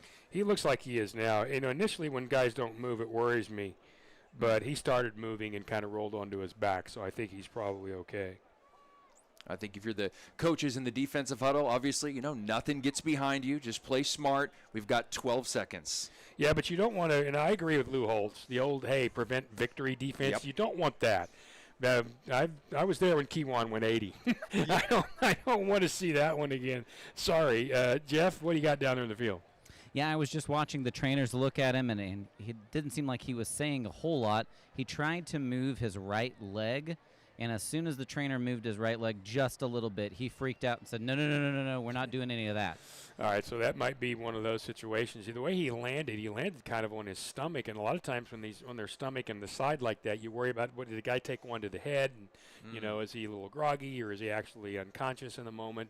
So we've had, we've seen 4 or 5 guys go down with cramps. This looks like the first quote-unquote real injury that we have seen. But you do know at the end of a game when people are tired, that kind of thing happens, these kinds of things can absolutely jump up. And that's what we've been seeing. I mean, we've been talking about it. This game was absolutely flying by in that first half. But the second half, we've seen a lot more penalties and cramps and people going off the field, and it has this game's really come to a grinding halt. As exciting as it's been, very slow pace. I think our video guy Andy had a cramp. I mean, he's working back there too, right? Yeah, he's watching Owasso. It is now 26-21 Owasso over Bixby with about 6.5 to go, so we got a game there too. This is where you need that multi-view, right? He is back up, and things look a little bit better, right, Jeff? They do look a lot better, but I did talk to Dan Newman, and he said the technology is showing they went head-to-head with Jose. The officials just decided to go ahead and run the end of the clock. Let's end regulation, get him off the field and taken care of, and let's just go on to overtime. That's what we're going to do. There are zeros on the field, and we are going to get ourselves in overtime. We'll be back and do that in a moment. Union 35, Bentonville 25. This is game number 1, believe it or not. We're in Bentonville, Arkansas. Back next here on the Union Sports Network.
We're back here in Bentonville, and if you're wondering, what's going on? Well, there's about a minute and 37 seconds left before we begin overtime here in a 35-35 game where we've seen Bentonville go for 524 yards of offense, Union 385. So, yes, you're looking at over 900 yards of total offense here. As we said, might be a long day in the defensive film rooms over the weekend, and that's if we can get to the weekend, which, as of right now, last time Union was in a pretty stellar overtime game, it went 6, and then we certainly aren't looking for any of those kinds of things. So they are waiting to get the captains out on the field, and we will have our coin flip, and we will go with our overtime. Yeah, they will wait, Andy is telling us, until the clock goes to 0, and then they'll walk out. Yeah, we're ready to go here. The defensive Union, Jackson Franklin, he's had a huge night. We were talking about defense and a long day. In the film room, we would assume coming up for both sides. But Jackson Franklin, number 3, just can't say enough about him. Transferring in from Jenks, committed to Air Force, 6'3" baseball player, rangy. And as a safety, he's saved a lot of big plays, making those tackles on the back end and coming up from the safety position and really being a stopper for this team that, yes, it has given up 524 yards, but it's overtime. It's 0-0, and it's go time. And they've now walked the players back to the sideline. They'll walk them to the middle. It's going to be J.T. Frederick alone for Union. Bentonville's going to bring out their original 4 captains, and we will get our coin flip and find out which end of the field we start at. And here we go. And one of the things that can be really frustrating about this time of year is, okay, are we playing by college overtime rules, NFL overtime rules, high school overtime rules, junior high overtime rules, lingerie football overtime rules? I mean, what are we doing here? Right, hockey? Honest to goodness, right. People are always wondering. And I got to tell you, they change them so often on us, it gets us sometimes too. Yeah, so we're going to see what happens here. Of course, we're in Arkansas. We haven't been to Bentonville during the regular season. Union hasn't played in Bentonville, so this is the first time out here for this Union varsity squad, and what an exciting finish. Nothing like the first time, huh? Nope, and there is the coin flip, and we'll see what the official in the white hat, he turns to Bentonville, so apparently they have won it. That means, of course, that they will generally go on defense first. He's now made the point. We are going to go to the north end zone. That's going to be the left side of where we're looking out of here. Brand new turf, and the stadium, as we said, is 10 years old.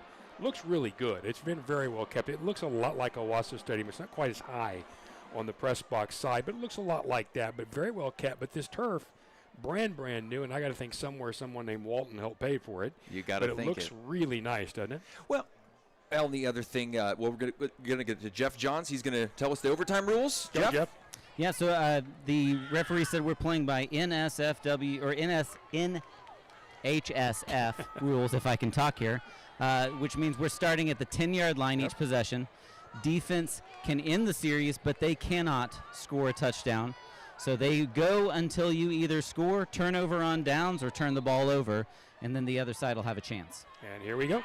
So we're going to follow this one. Thank you very much, Jeff, as Union will take it initially at the 10-yard line. Again, they're going to be moving from right to left or from south to north.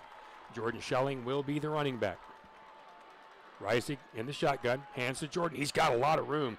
Jumps inside the 10 down to around the 7. And, really he had a lot of room initially, but a really nice play by Tristan Brown, who jumped in there. They're going to give him 4, and Brown made a nice play because I thought Jordan easily had 5, but that's still a good first down gain. It'll be 2nd and goal from the 6. Right out the gate, it looked like it could have been a touchdown, but it did. Boy, that closed up. Or you may not have heard, but it was during the break, the Union coaches to our left saying, just no touchdowns and we'll win it. No touchdowns and we'll win it. So they're focusing defensively. Back to the line, 2nd and goal from the 6.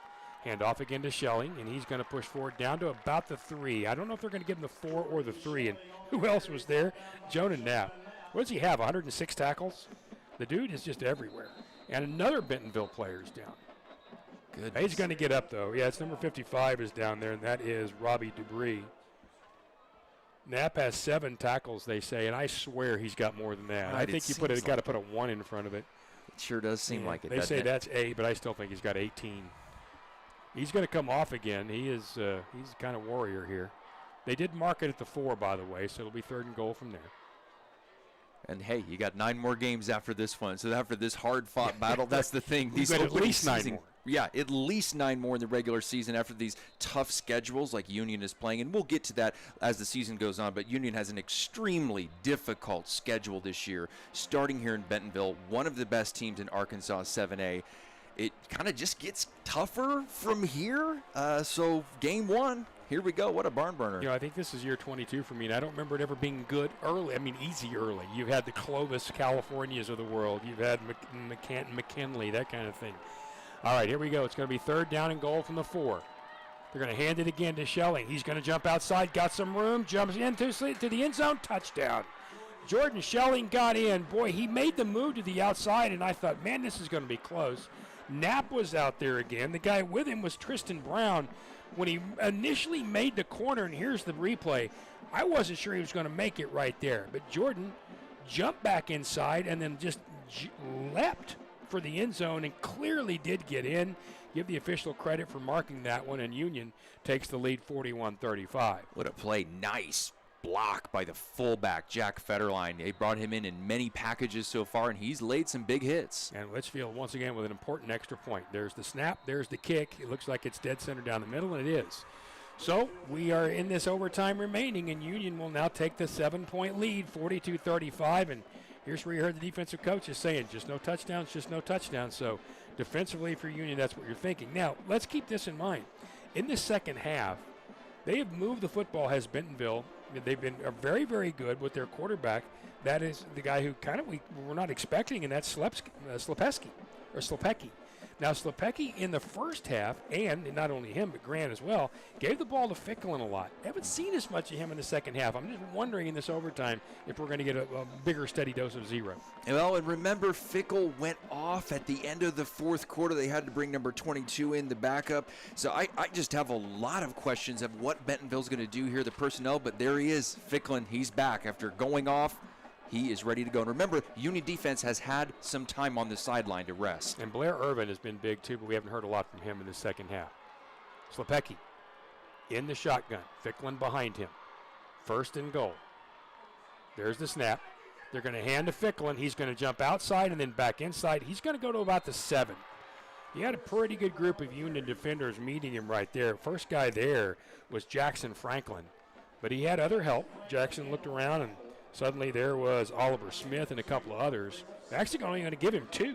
So we're going to call it 2nd down and goal from the 8 this time for Ficklin. Josiah Hammond came all the way over, got involved in that tackle as well. Watch out, Blair Irvin is in that slot out to the right, and boy, that's a dangerous slot for him. Slepecki once again in the shotgun. Union showing blitz. We'll see what happens. Here's the snap. Here they come. That ball's knocked down. Yeah, they did come with the blitz, and thankfully the guy who got there was Josh Teehee. Because I think you could hear the guys next to us disagreeing with that blitz call. Fortunately, not only did Teehee get there, but the blitzer got there as well. Let's see the replay. You're going to see 2 guys. Watch to the outside there, the guy who's sneaking up. Here he comes, right through the middle. He got a hand in there as well, and that was Castellanos. You've seen that tonight, though. When they've pressured Slepecki, he has struggled at times with that pressure, so a well-calculated risk there. And he took a shot, too. He got up slowly. Slepecki on this 3rd and goal from the 8. He's going to drop back. Here comes pressure again. He's going to have to fire it, and that ball is going to be toward the end zone, but out of bounds. It was caught. It was a really nice catch out there by Blair Irvin, but the ball was just too far. And that was also a really nice play out there by Oliver Smith. Huge. Slepecki, you can tell. You're watching him. He just holds on to it a little too long, and he sails out the far end. One of the coaches is having to come back and drag Kirk Frederick off the field. He's about 6 yards out there yelling instructions, and almost like when Brent Venables was only a coordinator, they got a get-back coach over there. Right. Grabbing him by the belt loop, and they're going to call a timeout. Yeah, again, I mean, you could probably pretty clearly hear the coaches next to yelling, no, no, no, but that blitz paid off. Right, Slepecki, I mean, he's a junior. Again, we thought that the senior Trevor Grant would start, but Slepecki, 6 for 6 in the first half, comes out, has done a nice job, but when we bring 6 against him, you kind of get the skitters, and this is where you have a quarterback on one side and a team on one side with a lot of seniors with Union. And then with Bentonville, when you put it with a less experienced quarterback, you kind of never know what can happen. And the defense is pushing those buttons. So okay, we're going to leave somebody. Somebody might be open for you. Somebody might be open. We are bringing the blitz in your face, and you're going to have to deal with it. Well, he got hit pretty good. Second half yardage, listen to this. Bentonville 326, Union 72.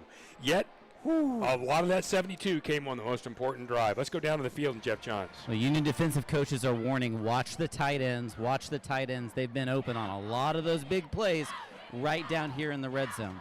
Yeah, and that one of those tight ends, of course, is Eli Brooks, and you've got to be very careful about where big number 40 is. He had that touchdown called back. He probably wants one now. So it's going to be fourth down. 4th and goal from the 8. Game on the line here once again. We are in overtime. Union leading 42-35 in Bentonville, Arkansas. On the left hash mark will be the Tigers. Slepecki once again will be the quarterback. Ficklin his running back. Irvin is lined up to the right. He's the dangerous one. And here we go. Game on the line. Motion from left to right. Slepecki. The ball's at his feet. It's on the ground. And it's still squirting on the ground. That ball is going to be recovered by Union, and that's the ball game. Way down. The game is over. Holy cow. Whoa. What a finish to that game. A low snap.